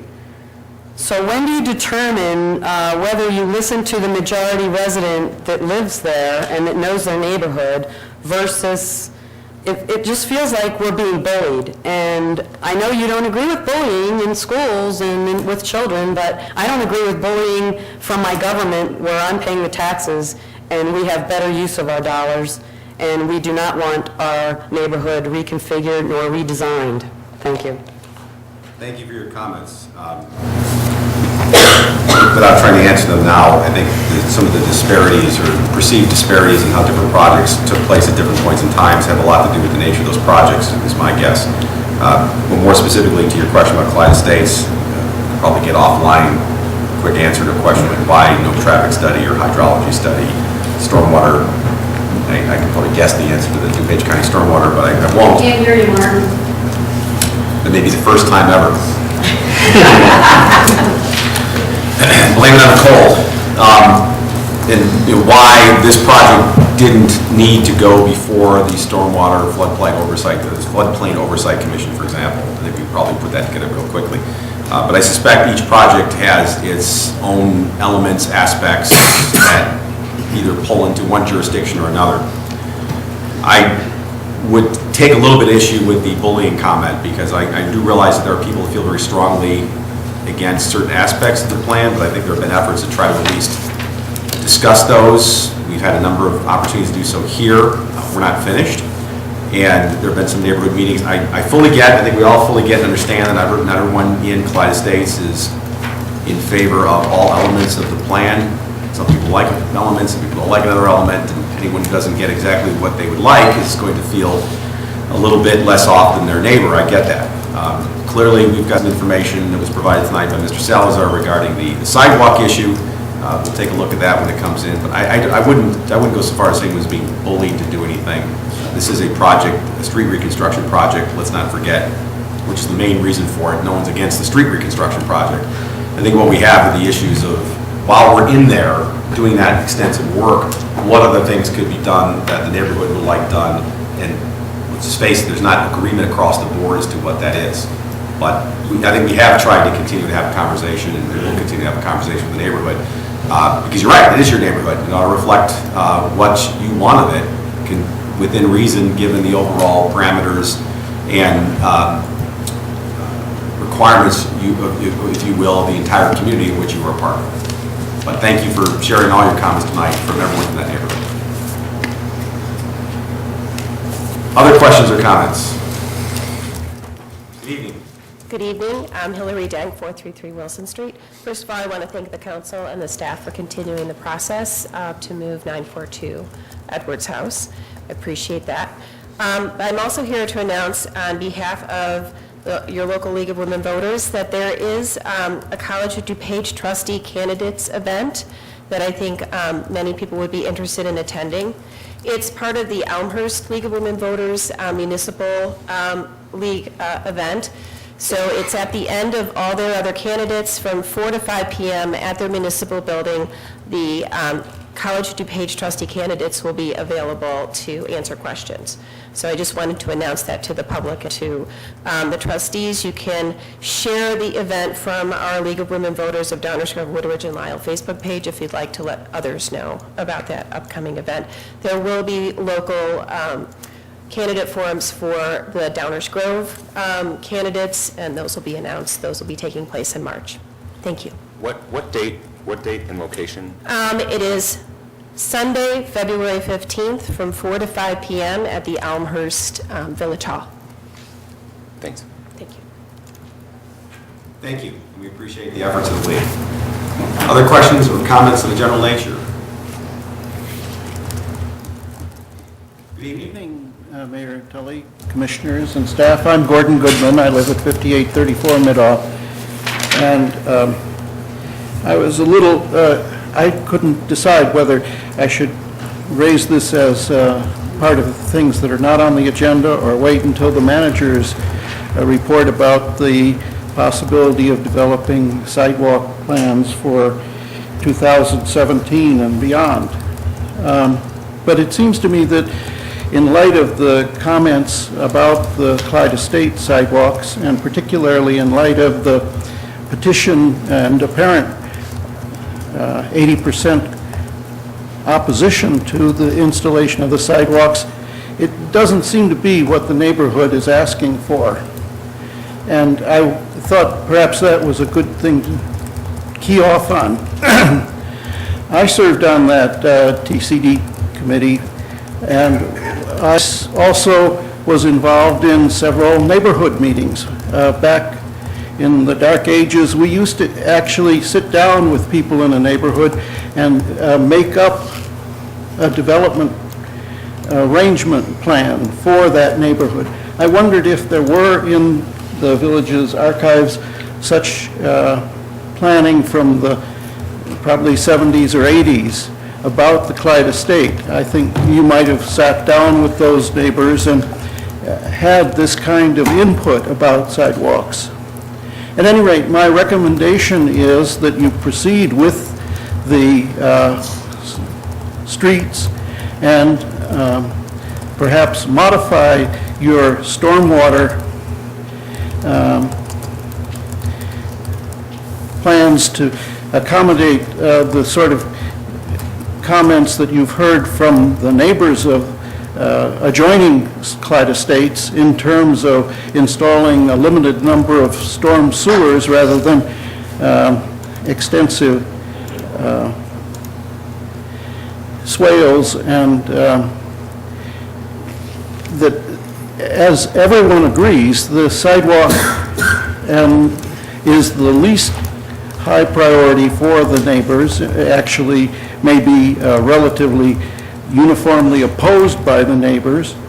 The streets are the thing that they really have asked you for and want to move ahead with. The drainage improvements seem to be quite a mixed bag as far as what the neighborhood wants and what the neighbors of this neighborhood want. So my overall recommendation is that you move ahead with the street reconstruction, and that you hold off until you look at your overall sidewalk policy going forward from 2007 as it relates to Denburn Woods and as it relates to this unique area, rather than, as the manager's memo suggests, regard this as a completed sidewalk component, not to be discussed in terms of the policies that we're developing, looking at 2017 forward. So I really think you have to do some fine tuning here. Thank you. Thank you, Dr. Goodman.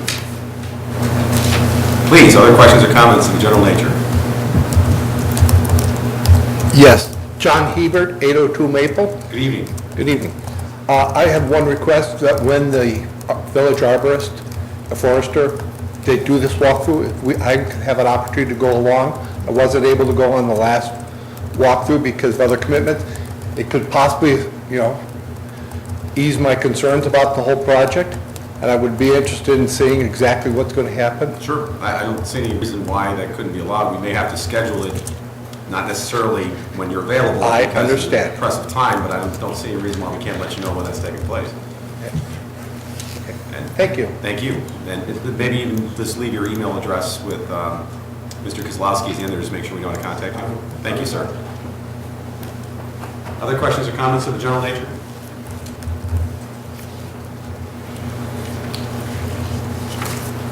All right, well, thank you everyone for coming down here and having the patience to wait for your other neighbors to speak, make their comments known to us. Brings us now to item 6 on our agenda, which is reserved for council member reports. This is an opportunity for members of the village council to share with colleagues in the community items of interest or goings on in the community. He's pouring water, so I won't start with Commissioner Jose. I'll go down to Commissioner Barnett. I have no report, Mayor. Thank you. Commissioner Olson? No report. Commissioner Newstead? No report. Commissioner Durkin? I ain't breaking the trend. Commissioner Rankin? I am. I would like to report that the Grove Foundation is having their Passport to Dining fundraiser. It's an organization that's near and dear to me. It's on Thursday, February 26th in downtown Downers Grove, $25, and you get to go to Valley Doyle, Gatto's, Another Round, Emmett's, and Smoky Tomato will be offering some treats to go. So the Grove Foundation is a group of volunteers in our town that raise money that gives back directly to organizations in Downers Grove. So if you'd like to register, go to the village's website, the Grove Foundation, excuse me, not the village's, the Grove Foundation's website, thegrovefoundation.org. Thank you. Thank you, Commissioner. Commissioner Jose? No report, Mayor, thank you. Just very briefly, I want to remind everyone of the Education Foundation of Downers Grove District, School District 58, is having its big Harlem Wizards fundraiser on Sunday, February 15th. Will be at 6 p.m. at Downers Grove South High School, 1436 Norfolk. This is a terrific event that sold out rapidly last year, so even as I speak, there may be no tickets left. But if you want to try to get some, I would urge you to quickly go to www.dg58.org and get tickets. Looks like it's going to be a spectacular event this year, a good event for the community, raise funds for education, and be hosted by one of our fine District 99 institutions. So thank you. That's the end of my report. Aren't you referring that to? Yes. You're the zebra. Oh, I'm playing, so that should be interesting. That's going to be very interesting. Wow. Wait to see who falls out in the first 2 minutes. I was trying to think of some way to bring Jeez. I'll be in the stands. Maybe you'll come down and play. No, I'll let my son do that. Yeah, it's all for fun. Yeah, it sure is. Thank you. And for a good cause. And for, yes, even more importantly, and for a good cause. Thank you, Commissioner. Brings us to item 7, consent agenda. Do I have a motion to approve the consent agenda? So moved. Second. Any questions or comments from members of the audience with respect to any of the items on tonight's consent agenda? Questions or comments from members of the village council? Have a roll call, please. Commissioner Newstead? Aye. Commissioner Durkin? Aye. Commissioner Jose? Aye. Commissioner Olson? Aye. Commissioner Rankin? Aye. Commissioner Barnett? Aye. Mayor Tully? Aye. Consent agenda passes unanimously. That brings us to item 8, our active agenda. We have one item on our active agenda tonight. Do I have a motion to direct staff to draft a text amendment to the zoning ordinance regarding electronic message board signs? So moved. Second. Take it as a motion and a second. I'll begin with questions or comments from members of the audience. I will note that various representatives of District 99 are here, including members of the board. Once again, welcome. We're always glad to have you here. Good evening, Dr. McDonald. Good evening, Mayor. I'd like to begin by thanking you again for hearing and considering our proposal to request a text amendment for digital signage at North and South High Schools. After listening to the council's discussion at last week's meeting, I have a couple of comments to offer. I'm going to make these respectfully and also briefly. As you're aware, District 99 has been working with the village staff collaboratively since last summer to rezone the two high school campuses to INP2 zoning.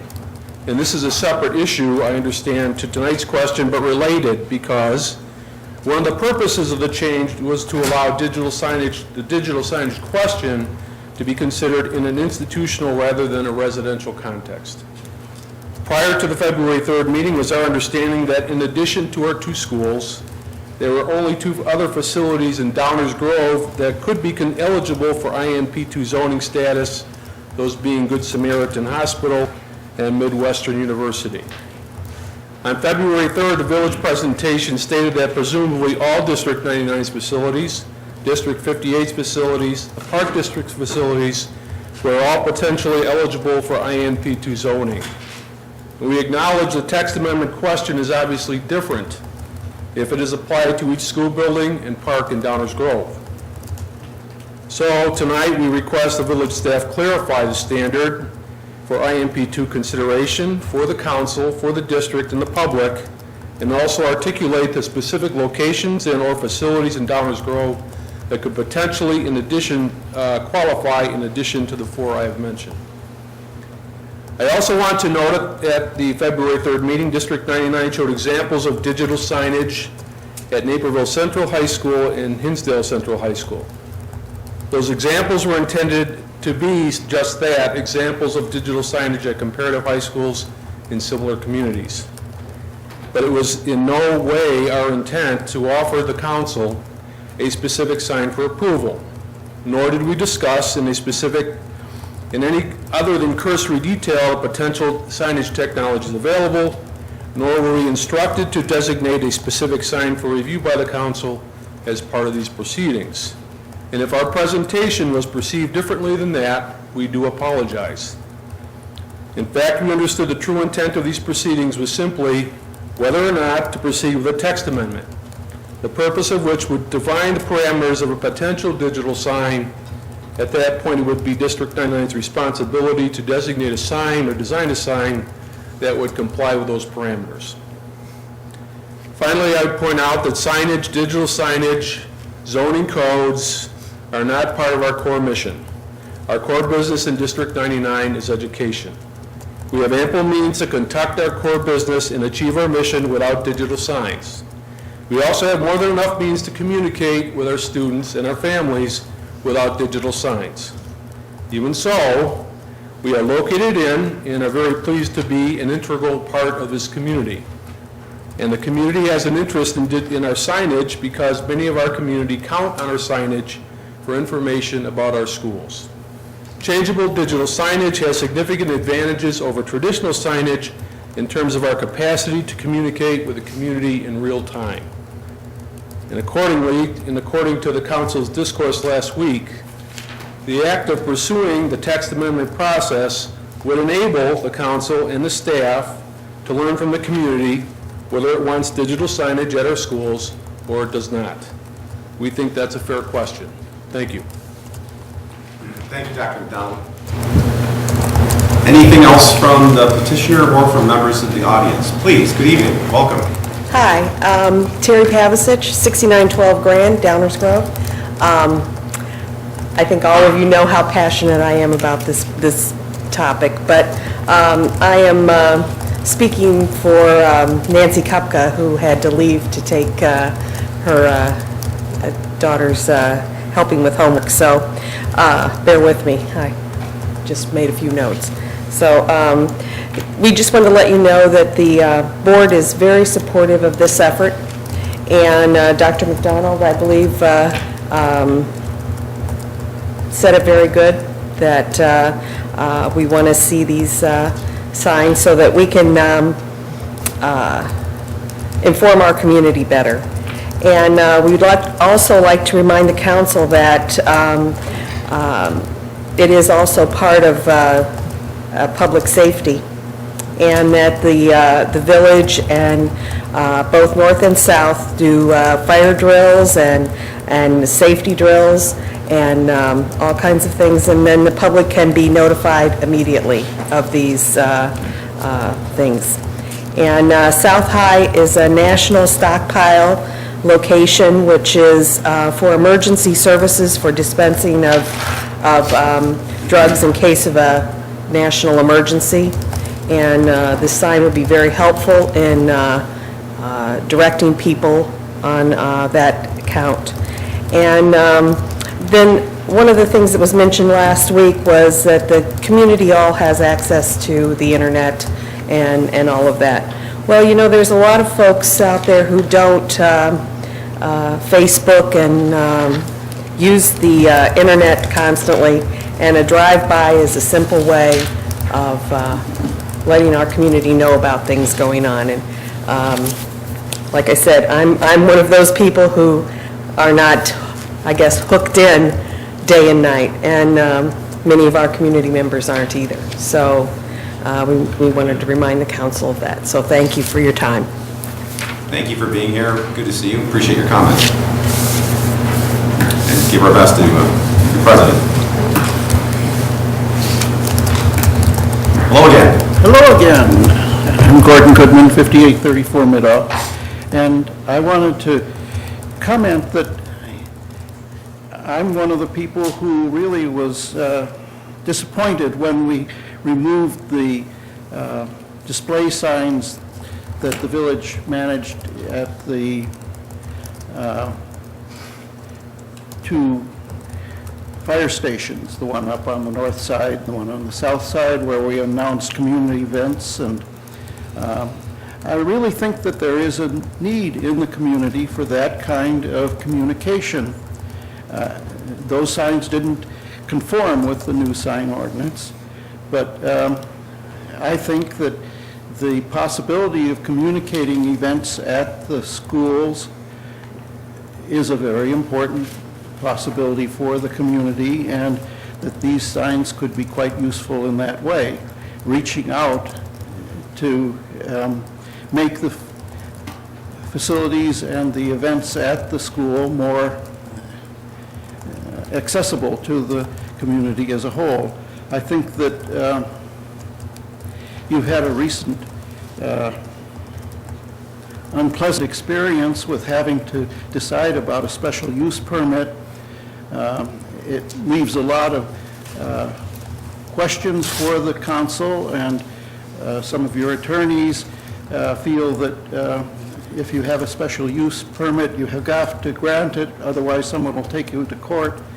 But I think the possibility of considering a text amendment that makes it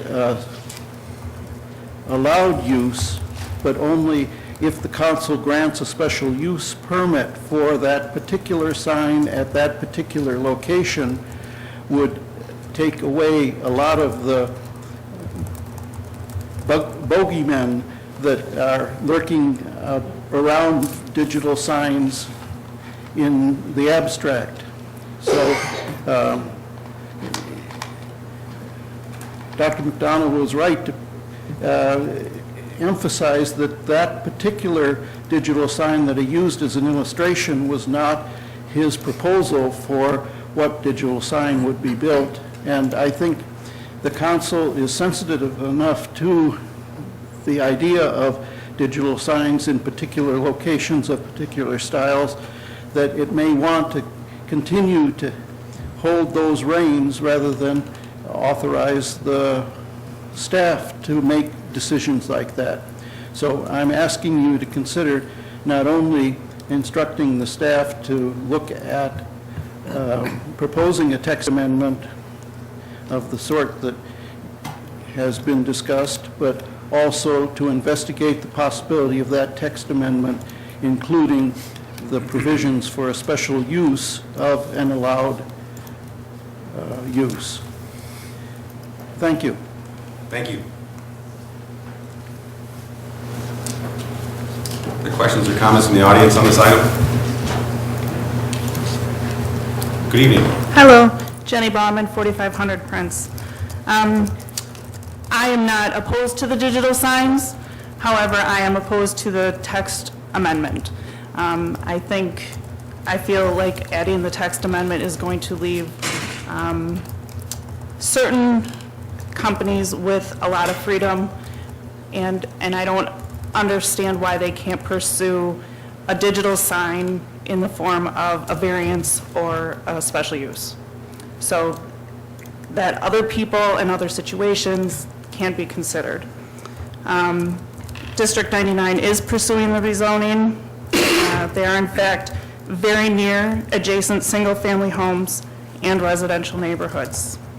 Although they are currently seeking one sign at north and one sign at south, and the sign at north being on Main Street, we have been told by DGN staff that the current structures on the entrance to Prince were built with all of the electronics to support an electronic sign, which is directly across the street from my home, which already I can mow my lawn at 10 o'clock at night from all of the light that is on my yard.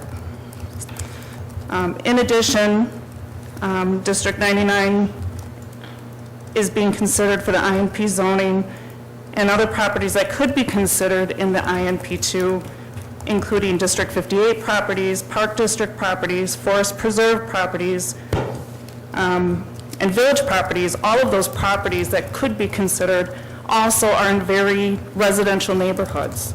Digital signs would be completely inappropriate.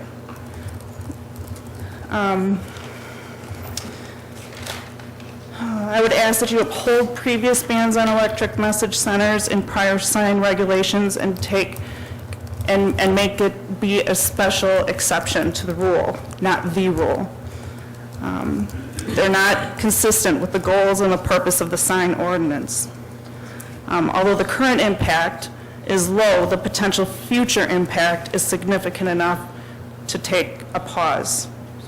In my view, this is a calculated attempt to allow items that would not normally be allowed in residential communities.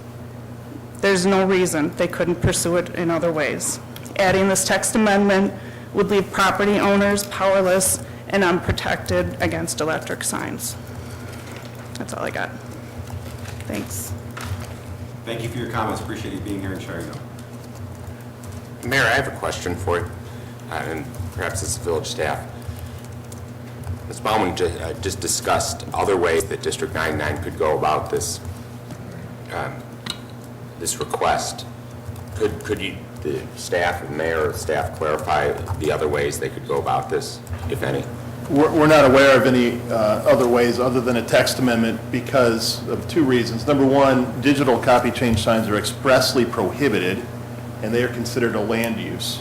And when they're considered a land use, our local ordinance does not allow variations, exceptions, or special uses to prohibited uses. So because it's a use, not a setback regulation or a height regulation, it's considered a land use. There's no such thing as a variation or special exception for uses. So a text amendment would be required at a minimum to even put it in a category that would allow the other things to take place. So it could conceivably the text amendment could be to move this into a category where it would have to be considered for special use, a variance, one of those other items. The text amendment could do that rather than a by right. That is correct. Yes. Okay. Thanks for that clarification. Just a couple other clarifications to Dr. McDonald's questions. The INP2 district was created based on our experience with 4 key properties in town owned by community partners, North and South High, Good Sam, and Midwestern, to give them the flexibility they need in a more suitable zoning district. The zoning classification is eligible for any institutional property 4 acres or greater. We provided that list or an overview of that list last week.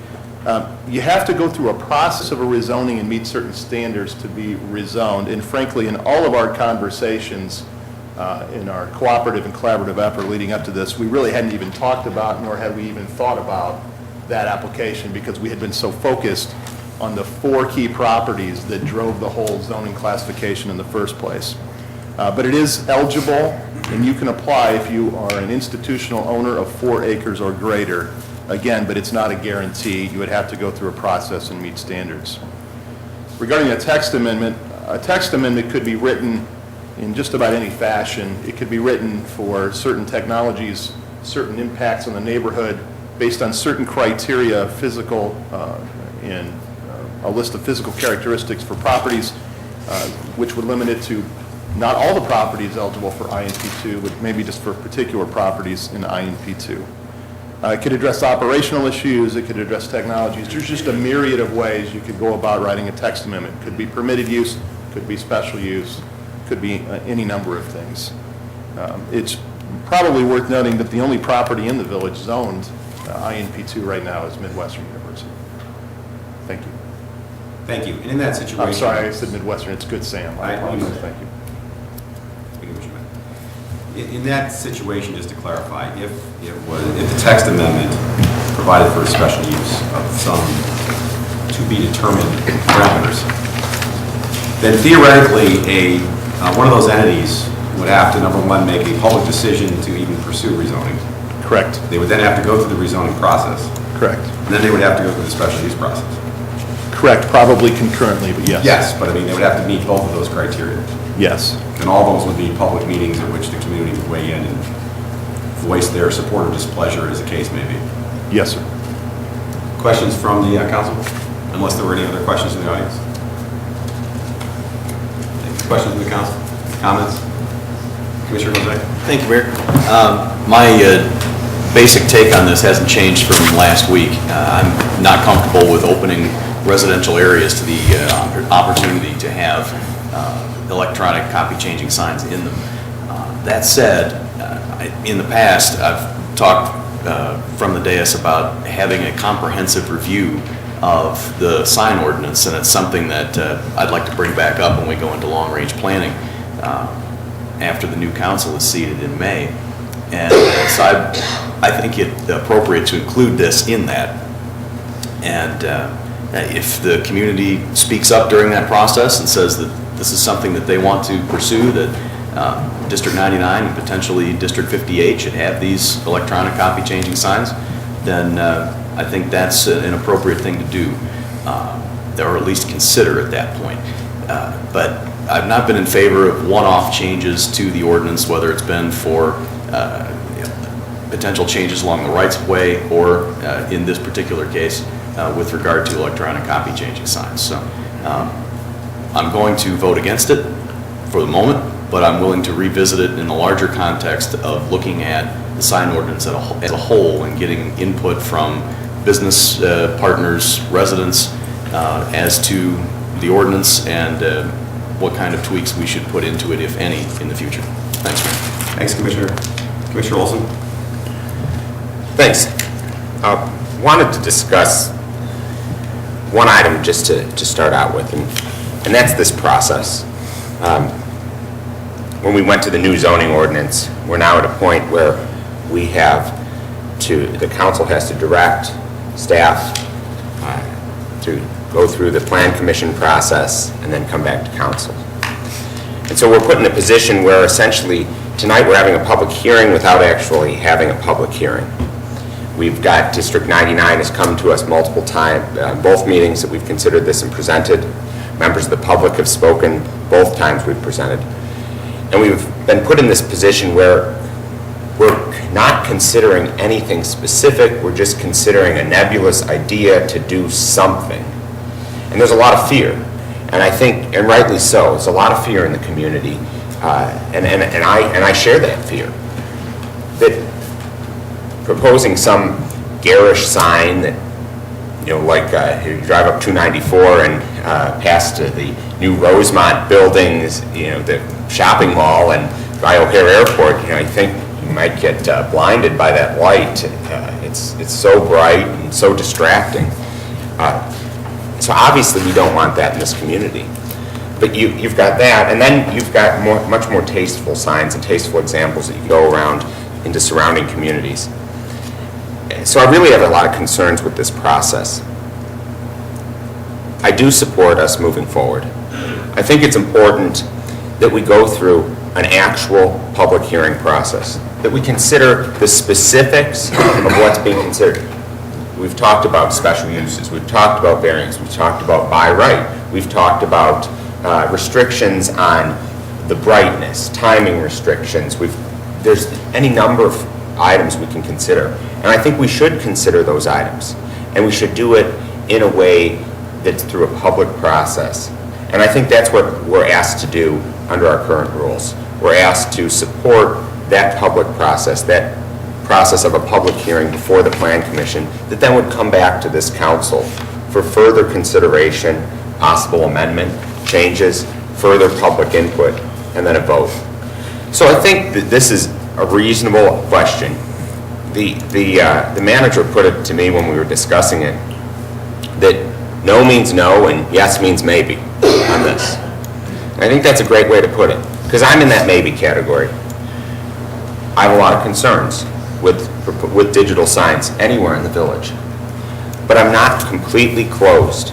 And I think there's a way we might be able to structure an ordinance that could meet both the needs of our community stakeholders of District 99 and the needs of our residents, and the respect, giving them the respect that they deserve as people free from distraction, light shining into their homes, things of that nature. So I'm going to be supporting this. I've got concerns about the process, and I hope perhaps at a later time we'll address that, how we've changed the zoning ordinance through this process, because I think tonight we're having a public hearing without all the facts. And I really do have a lot of concerns about how that process is structured and the amount of fear in the community.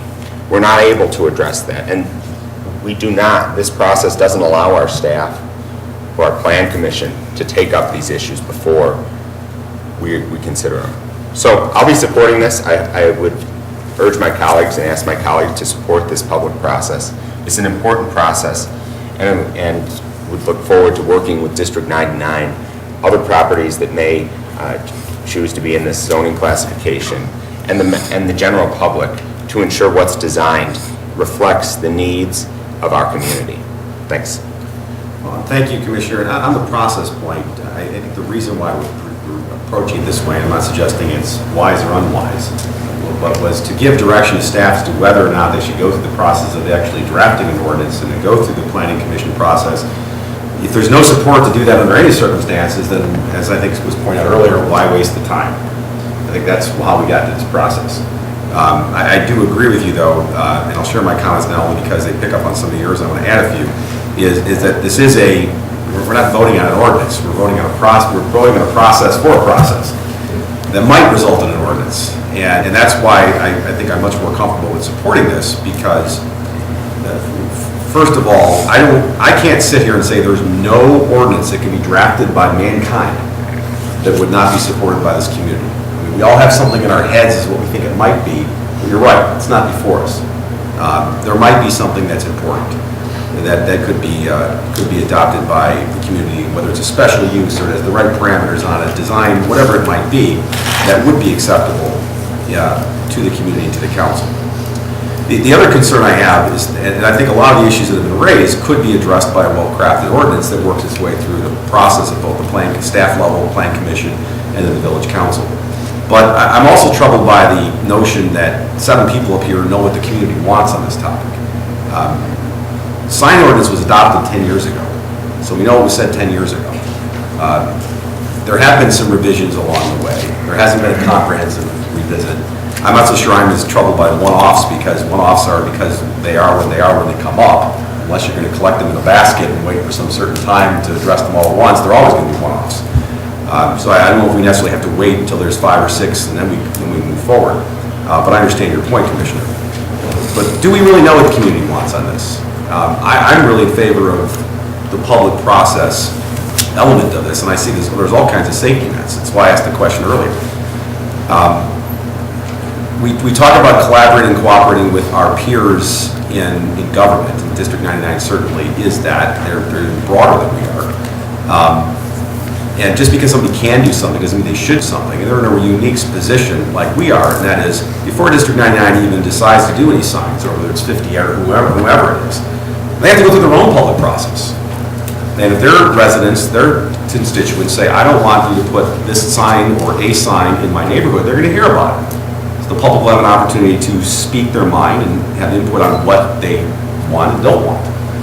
And then if we provide a process for when that then comes to us for a zoning amendment, there's another public process where people can come in and say this is a good idea or a bad idea, or maybe those folks at 99 are crazy, stop them before they kill again. And then if we have a special use requirement added on top of it, then there's a whole other criteria that goes into it. And all of this, of course, will follow the process that created the ordinance that was vetted both at the Plan Commission level, public process, and then at the Village Council. So I'm counting as many as 5 different public processes that could be involved here. And if we really want to know what the public thinks, my goodness, we'll hear about it through that process. And so I'd like the process to play itself out, and if we find out through those multiple processes that no, the community doesn't want this, or there's no ordinance that could possibly be crafted, no matter how talented people might be. Fine, I don't think we know that information. I don't think any one of us up here can pretend to know that, which is my concern. I think there are multiple safety nets here, and I am respectful of the sovereignty of District 99, and I think we have to have some give and take here. With they have an obligation, a fiduciary obligation to their residents, just like we have a fiduciary obligation to our residents. And in this case, our residents are within their residence. I think that for some of the same reasons that Commissioner Olson mentioned, I have no problem with seeing if this process can play out to something that would be acceptable in the community. It may not, but I don't think we should stop it prematurely now without anything concrete and without having had those opportunities for public input. Because I think we need to reflect what the residents think and what they're hearing us. And this process that we're talking about now doesn't really lend itself to that very well, in my opinion. So I would support going forward. Where that goes from there, no guarantees, but I would support going forward. Commissioner Rankin. I guess I want just a little clarification if I could, Dave.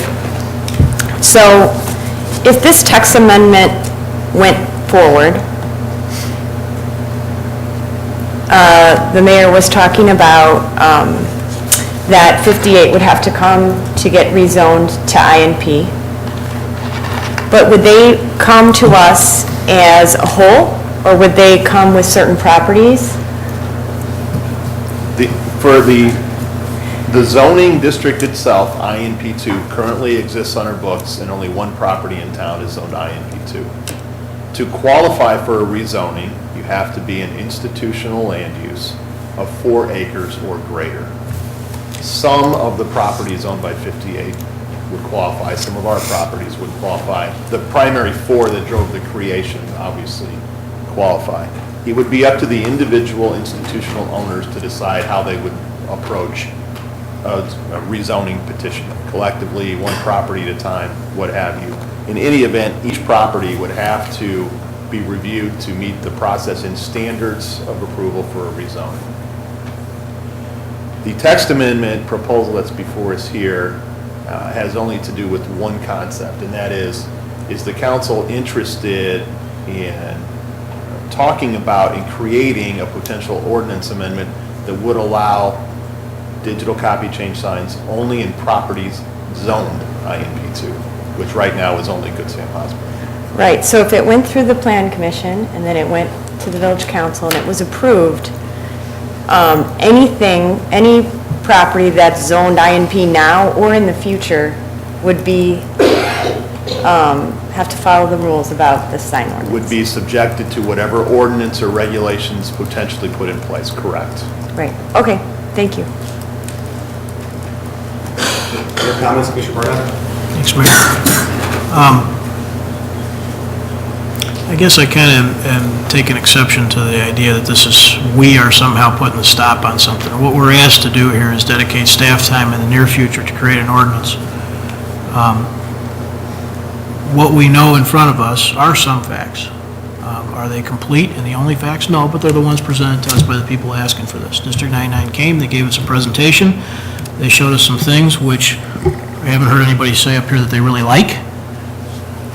And now the question is, should we take our staff time and have them do it? It's not that dissimilar, frankly, from the conversation we just had about 942.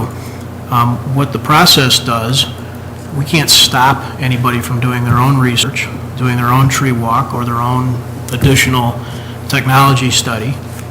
What we're saying is, given the information we do have, we don't want to dedicate additional staff time to writing an ordinance. And what would you write anyway? Nobody knows. So, from where I sit, I see a lot of good reasons for District 99 to have electronic changeable copy signs. I also see the ordinance that we have and the minutes associated with it suggesting that we review these things periodically for technology updates.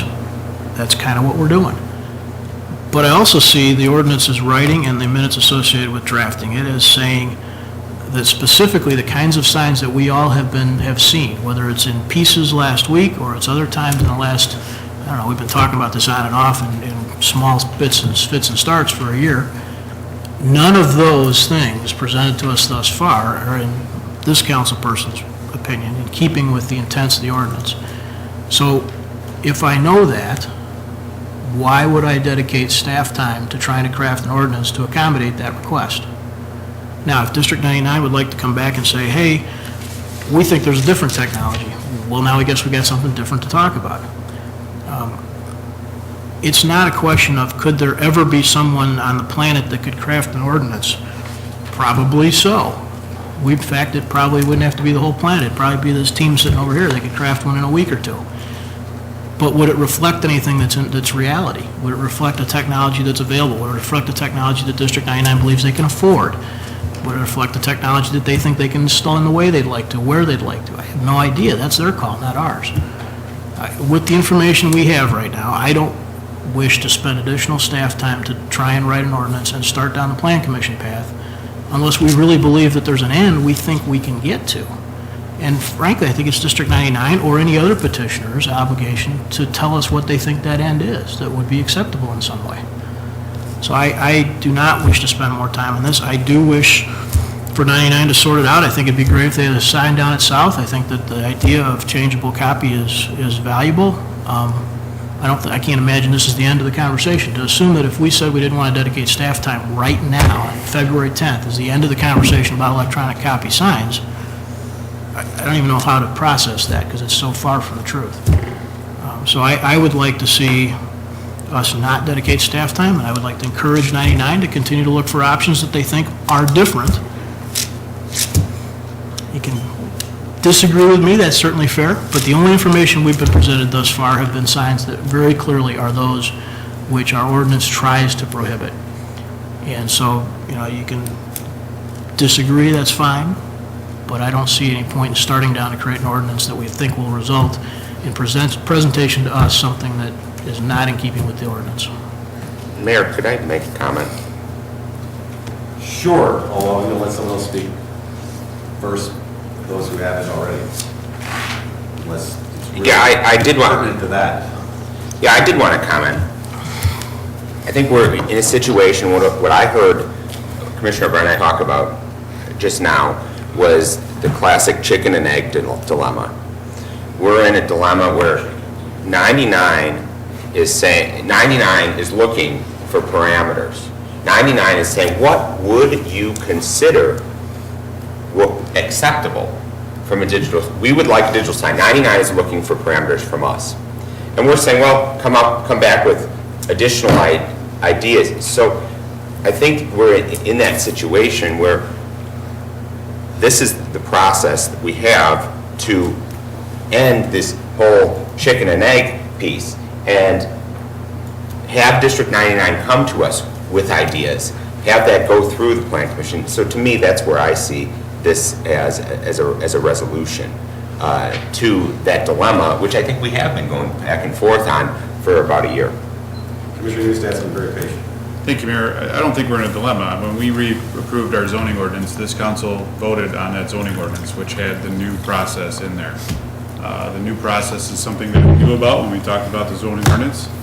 The new process is outlined in that, and I believe it was approved unanimously. So I think that in this case, we are trying to set forth an action plan for our staff and for another taxing body.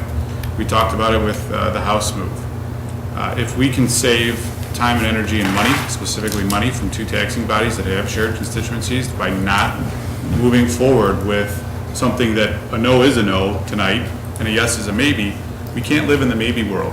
We have too many things to handle. We have too much on staff's plate. We have too many things to go on these meetings to live in the maybe world. So I think, this is, in this particular case, this text amendment, I think from my perspective, hearing from the community, we've had a lot of e-remarks, we've had a lot of comments, a lot of emails, we had people here live tonight, so there is awareness of this issue. I think District 99 even sent out an awareness campaign about the electronic signs. We are hearing from the residents, we're hearing about it tonight, about this issue. I feel the opinions that I've heard from residents in our village are that electronic signs have not been appropriate for business uses. How could they possibly be appropriate for residential uses? It's no secret that last week I said I wasn't going to be supporting this text amendment. It hasn't changed. I just want to be very clear that maybe we did put ourselves in this dilemma, but we put ourselves here unanimously to go through this process as part of the new zoning process that was approved recently. So if that's something that members of the council want to change, then that's something that has to come up and be looked at. Right now, I think this has worked well to save time and energy for this particular issue, and I will be not supporting this tonight. Thank you. Thanks, Commissioner. Anyone else? The only other thing I just want to add is I forgot to mention, I think I said this last time, so excuse me if I said it again, is one of the things that's significant for me is I was against this last time. It was the whole creation of the INP district, which didn't exist last time, which in my mind greatly limits the possibility of sign creepage if something is developed that is appropriate for the parcels that would be eligible for INP. You're not going to see it spread out through the community. I think we could go forward with this and see where it ends up. But anyway, I won't add any further to the comments. If there's anything else anyone wants to add, then I can ask for a roll call. Seeing no hands go up, may I have a roll call, please? Commissioner Durkin? Aye. Commissioner Olson? Aye. Commissioner Jose? Nay. Commissioner Rankin? Nay. Commissioner Barnett? Nay. Commissioner Newstat? Nay. Mayor Tully? Aye. Motion fails 4-3. That brings us to the end of our active agenda. We only have one item on our active agenda. And that brings us to item 9, our first reading, our workshop agenda. We don't have any items under that. Brings us to the mayor's report. I will mercifully skip the mayor's report, but we'll move to item 11 then, which is the manager's report. And we have one item on the manager's report, Mr. Fieldman. It is a report introducing the new sidewalk construction plan and the process we intend to go through to update our sidewalk plan that was discussed earlier tonight. Here to present this report is our Public Works Director, Nan Newland. Good evening, Mayor and Council. The purpose of this presentation tonight is twofold. We want to introduce the topic to you and provide you with a brief summary of where the village will be with respect to public sidewalk on village streets at the end of 2016. I just wanted to clarify that we are not looking for direction from council at this meeting. We'll have opportunity for that at future meetings about this topic. The village's existing sidewalk construction plan will essentially be completed at the end of 2016. Creating a plan to guide the construction of new sidewalk for the 5 to 10 years beginning in 2017 was identified as a medium priority action item in 2014 and 2015, and that's what we are working on tonight. Because there's a considerable amount of information, we plan to present this topic at 3 council meetings, including this one tonight. Tonight is a brief introduction, as I said, with information about where we currently are. The report in your packet and the map that I will show you in a minute are all available on the village's website to the public. At the March 3rd meeting, we will pass out paper copies of the map that you will see and was in the packet, and discuss strategies for prioritizing the construction of future sidewalks. And then at the March 17th meeting, we'll come back to you with the information that was presented at that meeting and brought up and suggestions, and we will present a draft sidewalk construction plan for your consideration.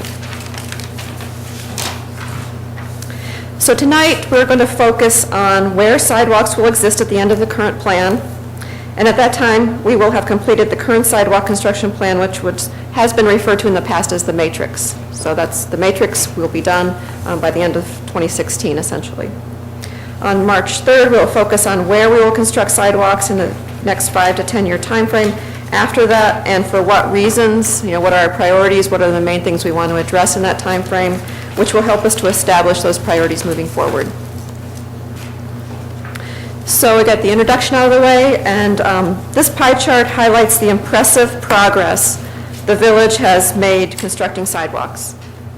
Overall, at the end of 2016, the system will include 263 miles of sidewalk on village streets. There will be sidewalk on both sides of the street for over 60% of all village streets, and sidewalk on one side of the street for over 35% of all village streets. We'll have about 3.5% of village streets where there are no sidewalks. So for that 96% of all streets in the village, we will have sidewalk on at least one side of every street at the end of 2016. During the sidewalk matrix era, which was about 1993 to 2016, almost 60 miles of sidewalk were constructed. That's about 2 miles of sidewalks every year throughout our neighborhoods, within neighborhoods and connecting neighborhoods throughout the village.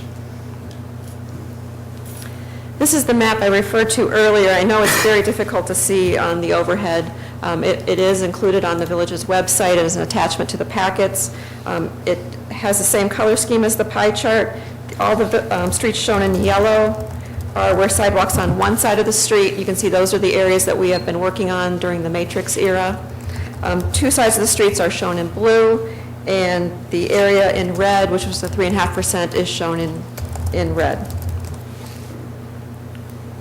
We will be handing out paper copies of this map to council and to the public at our next March 3rd meeting for use in that next discussion point. And at this next meeting, as I said, we'll be focusing on strategies and purposes, making that plan moving forward for the next 5 to 10 years. And that summarizes what I wanted to present for you tonight, and I just thank you for your consideration. So it's really just a kickoff introductory meeting, and we're looking for dialogue starting on March 3rd. In that time, of course, with our Monday morning phone calls that I do with each of you and any other informal communication, if there's any particular questions or information you'd like presented at the March 3rd meeting, just let me know and we will present that. We will have, hopefully, the makings of all the information you need to jump right into the discussion on March 3rd. That ends our report. Thank you. Thank you. Commissioner Barnett, question? I do, Mayor. I don't need an answer tonight, but I guess I'd like to get some sort of commentary from our team, and particularly your group, Nan, about what the effects would be as it relates to Clyde Estates, and not doing anything on Clyde Estates till we sorted out this upcoming sidewalk conversation. I don't know how derailing that is, but I'd like to understand that. We can get you that information. Thanks. Can I just ask a quick one too? Way up north in the residences at the Grove on Easton Street, there are sidewalks there, but it didn't make the map. I don't know if that was just, if that's a private street. Private street, okay. That's what I thought. Asked and answered. Yeah, this discussion is really on village rights of way. There are sidewalks up there, by the way. Just wanted to make sure we could fill in that map if we wanted to, but since it's a private roadway, no need. Thank you. Thank you. Other questions or comments from the council? Or I know it was very introductory in nature, but any questions or comments from members of the audience on this topic? There's certainly, the meat is yet to come. I was at best the moose whoosh. Thank you, Mayor. I'm Gordon Goodman. I live at 5834 Midaw, and I'm afraid I won't be here on, well, I'm not afraid. great. I won't be here on the 3rd of March. I'll be down in Florida, so I would like to make a couple comments tonight on the sidewalk matrix. In general, I'm really very supportive of sidewalks. In fact, I grew up in Riverside, and sidewalks were a basic feature of that community, and we really needed them because the streets were all windy, and there were some streets that really had a lot of traffic on them. So when I moved here to Downers Grove, and we moved, originally we lived down across from the library, and that part of town also has streets. But then we moved up to Middaugh, and this was something that had been developed in the 50s from farm fields, and a lot of the properties didn't have streets, sidewalks. They did have streets, but the streets were rather rough, and in particular, even 59th Street, which is a major secondary street, didn't have curbs or gutters or sidewalks. And it's right near Hillcrest School. So we really did need street sidewalks on certain of our areas, and during the time we've lived there since '62, there have, well, actually we moved in '65, but there have been programs for sidewalks. The first sidewalks that went along 59th Street under Bill Freebert's mayor, and the policies of that time were installed by special assessment, and the property owners along 59th Street had to pay off those sidewalks. And we've come a long way from that, so that the village now regards the sidewalks as a major public expenditure, and I'm very supportive of that. When I first moved onto 59th Street in this area without sidewalks, I went around to the neighbors and I tried to talk up the desirability of having sidewalks, because that's what I was used to, and I felt living near Hillcrest School, that would really be very desirable. And they explained to me that they really liked Downers Grove the way it was, and they were even willing to pay for some sidewalks when they were needed by special assessments, but they didn't want sidewalks everywhere.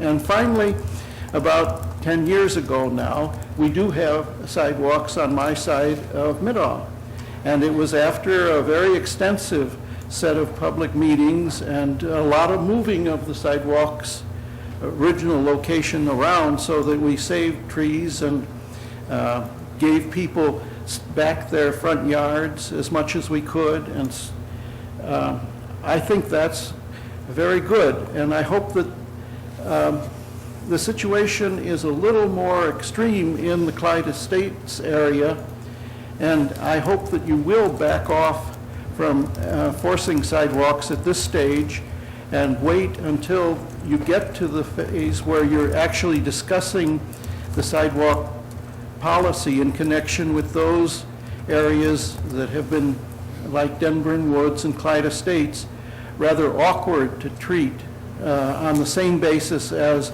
the areas like mine with linear streets and well-defined swales along those streets. So I'm just saying that I fully support the need for sidewalks in town, but I'm not sure that it's an absolute need everywhere. I think it's amazing the progress we've made over the era of the matrix, as Nan calls it. We've come to a point where we now have some breathing room. We can actually decide, are the remaining areas that don't have sidewalks ones that we really need sidewalks in, Or do we want to pay particular attention to the desires of the people whose homes are in those areas in getting back to the idea of the neighborhood plans that I mentioned to you from the days of, I don't know, Ken Rathje, when he was planning director. We had those neighborhood plans, and they're probably still around. I remember participating in them for our neighborhood, but the areas like Denburn Woods and Clyde Estates are where the neighborhood plans really should be, the plans that the neighbors have made. Thank you. Thank you, Dr. Goodman. Other questions or comments from the audience? Good evening. Welcome. Good evening. How are you? Chris Frigo, 1918 Elmore Avenue. I hadn't intended to speak, but, and I won't keep you any longer, but I also, unfortunately, will not be able to come to that March 3rd meeting. I will be out of state and unable to come back for it. So I look forward to seeing the information online. I think staff has always been very open in terms of being collaborative with neighbors. I think it is, I'll go back even a little farther than Gordon Goodman on this, because I do recall that the first sidewalks were in the 1800s, and the first order of business at the very first council meeting was installing wood planks over, I believe it was on Main and Maple, at the request of Pierce Downer, to separate people from horse traffic, which I always find kind of interesting. It's on the DuPage website. But notwithstanding that, I hope that you will still continue, as you always do, to consider infrastructure as a vision for the future, for future generations, affecting the public right-of-way for a lot of different reasons, notwithstanding just in front of the mailboxes in front of our homes, but for the community and their use throughout. So I trust your good judgment. I'm so sorry to miss that meeting. It's going to kill me to be away from it, but I certainly will be paying close attention to it, and thank you for your vision going forward to, again, understand that it is not a one-size-fits-all, but certainly you have the community good at the heart of what you're doing to keep us safe and doing that. So thank you. I look forward to seeing it. Also, I've spoken with Dave Fieldman about gap sidewalks and areas that still need to be addressed as we do move forward. But next year, well, it's 19 years ago this year that I first sat in front of Betty Cheever and a different council and mayor and many commissioners over the years to talk about sidewalks. And while it's taken a little longer than I hoped it would have since 1996, I'm very happy to see the progress we've made and hopefully never see anyone injured because of being in the way of 2,000-pound cars. So thank you so much. Thank you, Ms. Frigo. Good to see you. Other questions or comments from members of the audience on this subject? More to come, clearly. That was not even, it was, like I said, of course, before the advertisers, so we're not even beginning into that deal.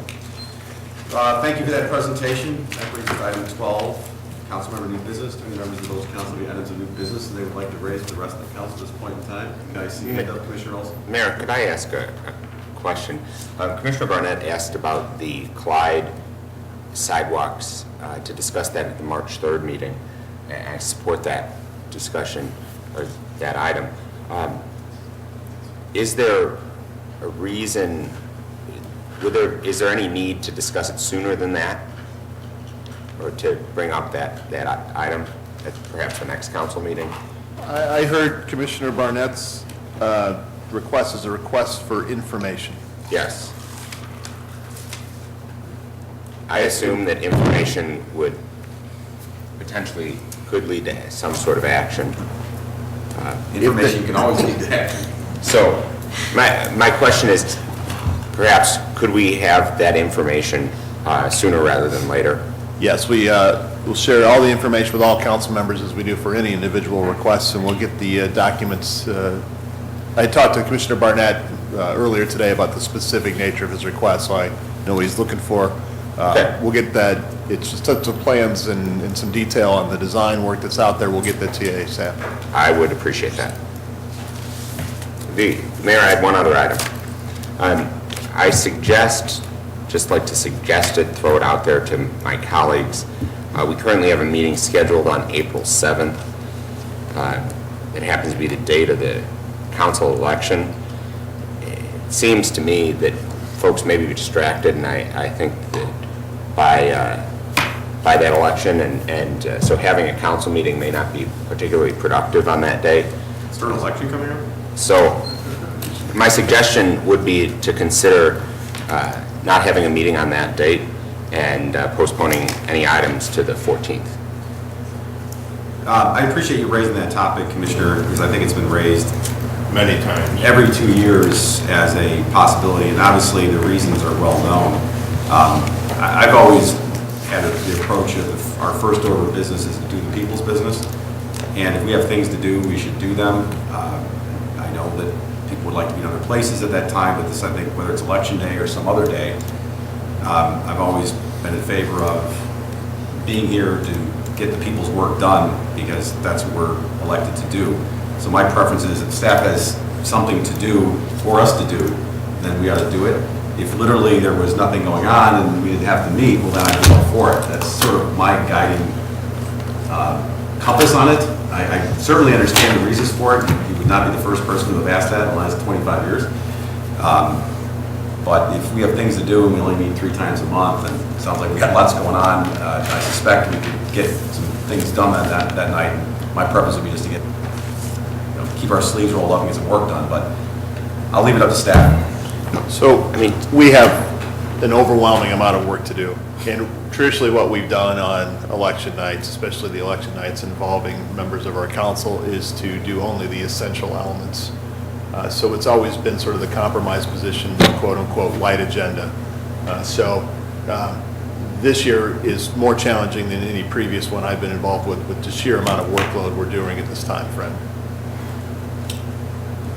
I concur with the mayor. I say we have our meeting and not to be distracted by outside influences. Oh, I agree. Yeah. I agree. I'd just like to note that there would be, in that case, a 3-week gap between the last meeting in March and what would then be our first meeting in April. And I assume there are a few bills that would need to be paid in the meantime. So I think it behooves us to have the meeting. I'm certainly... Your voice something else as bad as mine. I'm sorry. And I'm certainly not opposed to it. My concern is only that the public's business is well considered and free from distraction. So if members of the council believe that that's the appropriate course of action, I'm fully supportive of that course. Perfectly legitimate question. It's been asked many times before, but we have a lot to do. I think we can remain focused for a few hours. I think so. You can, right? Sure. Okay, sure. Thanks for asking. Other item? I'm sorry. Anything else, Commissioner? No, nothing for me. Thank you. Any other items of new business? Members of council.